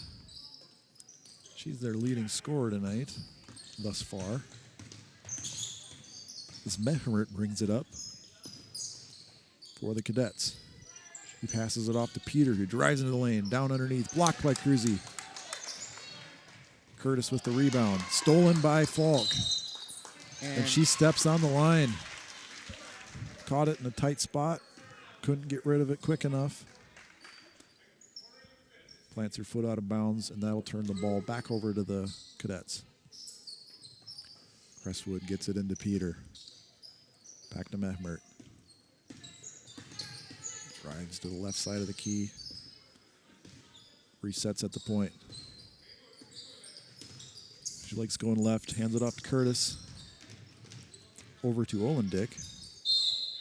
And we got a foul inside on Porish. A little too aggressive underneath, trying to prevent that inbound or post-entry pass. Better than a shooting foul. I mean, that would have been worse. Way worse. It's only the second for Porish, so she's got a couple to spend.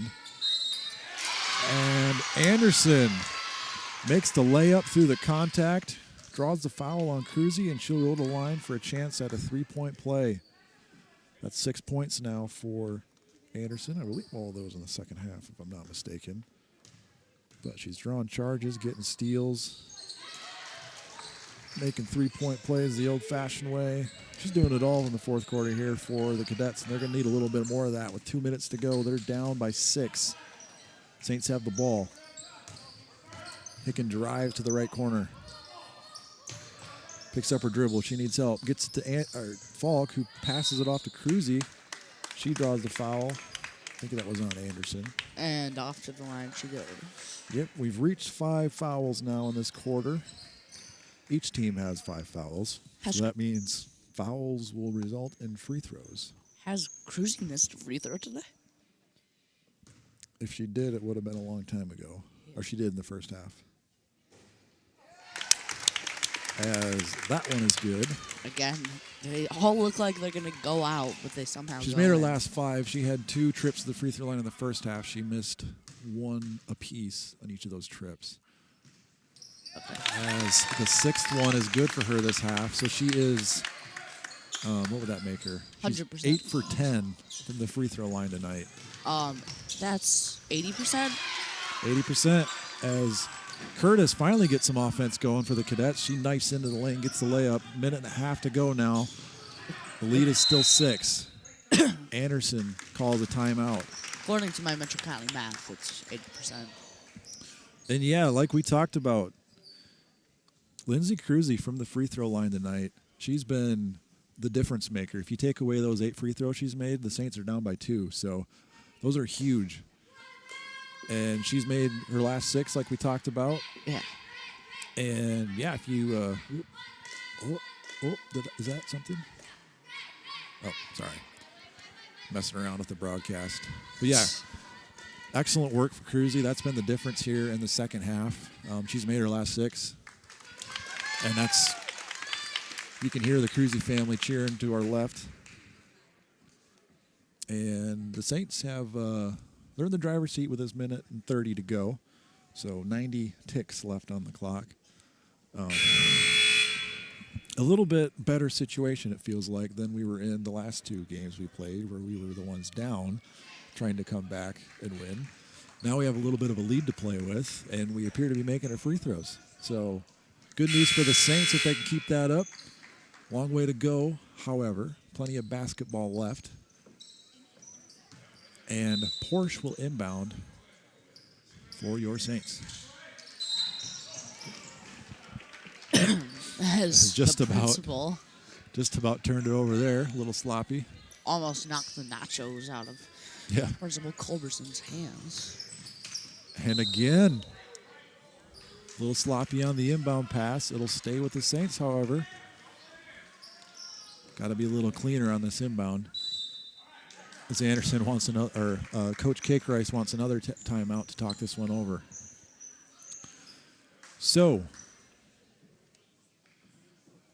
oh boy, we got all the boys basketball players hopping in the chat now. Oops, we got white text on there. How do I change that? Drew Power says go Saints. Tyke Remster says let's go red. I'm going to edit that text quick. Can I do that? Yeah. Let's see if I can do that. Green. Let's make it Red. Red. Yeah, that makes sense. There's red text now. Oh, get the camera on the action there, buddy. All right, it's out of bounds. Carson Sparrow says go Saints. Out of bounds against Boys Cadet Dub says again. Drew Powers. And out of bounds again off of any cadet. Can't say cadet. Cadet. Cadet. Does it work now? Did I do it red? There we go. Yeah. There we go. I'm going to keep messing with this as this Falk hands it off to Hickens. She drives baseline. She picks up the foul. And then she'll go to the line for two. Yes, she will.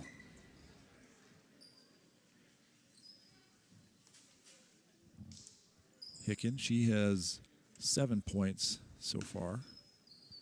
The chance to add to it.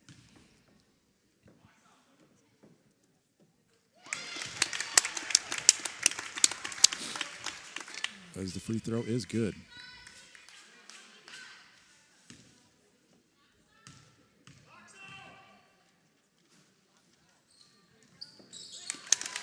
There we go. How's that look? Better. Boys Dub says Powers. Change the font, change the colors. You can read it now. I love the profile pic for Tyke Remster there. He's got the same haircut, little alien guy, as he's got now. So Anderson drives to the left. High off the glass, doesn't go. Rebound inside by Mefmert. She can't get it. Bounces on the baseline. Last touch by the Saints. It will stay here. 58 seconds to go. 8-point lead for your Saints.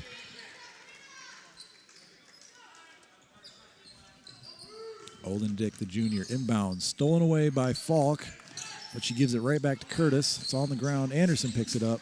She dribbles it out to Cruzy. Somehow the Saints come away with it. They get it up to Porsche. Finds Hicken underneath, but it's tipped out by Olden Dick. Good hands by the junior to prevent that. What would have been an easy layup for Hicken. Sloppy. All I can say.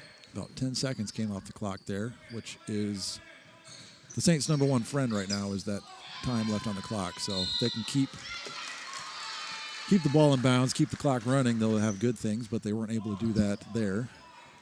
Yeah. So turn it over to Crestwood, Anderson to inbound for the Cadets. That's Sarah Anderson, 5'10" forward. Cadets. The Cadets got a push. See, it's Anderson hard to say with a free cadet. throw shot. 15-foot jumper is good. Pass into Anderson. She's fouled right away. 27 seconds left. 6-point lead for the Saints. Anderson's got 10 points now. And a chance to add to it with the clock stopped.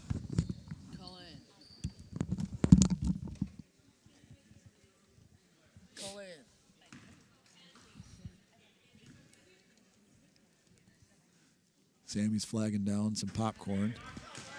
Haven't you had enough to eat tonight? He's a growing boy. What's up, dude? This for me or is this for him? Appreciate it. Thank you. I'm good. Anderson misses the free throw, but rebounded by Hicken, and she's fouled.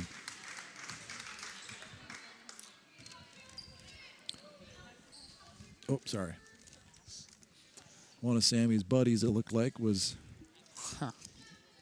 handing out popcorn left over from the concession stands, I'm guessing. Pretty good popcorn. So Hicken has got 10 points now to go along with her 75 steals, a couple three-pointers. She's done it all tonight, it feels like. Put up some pretty good stats, and I feel like you put up some pretty good stats up too, Sammy. You've had a Snicker bar, a piece of pizza. You're having some popcorn now. You had a Laffy Taffy earlier. As Hicken gets another steal. I think that was a block. Blocked by Cruzy. Third block? Third or fourth block by Cruzy, but then what then leads to a steal by Hicken. Is that a career high? 75? No. 75 steals for Hicken? 3 blocks. Right? No, she does that every Cruzy. night. I'm sure Cruzy's got more than that. I don't know. I have not ever looked. Hicken at the free throw line again. She makes it a 9-point lead for the Saints as they look to ice out these final 12.8 seconds. 12 points for the senior. Oop. Well. Jay Sweetsaw says, go Big Red. Greg Urbach says, go Saints. 8 seconds left. 3 doesn't go. Rebound by Falk, and that is going to do it. Your Saints win by 10 over the Crestwood Cadets. And what was a pretty tight game for most of the contest. Saints are able to make their free throws down the stretch, thanks in part to Lindsay Cruzy.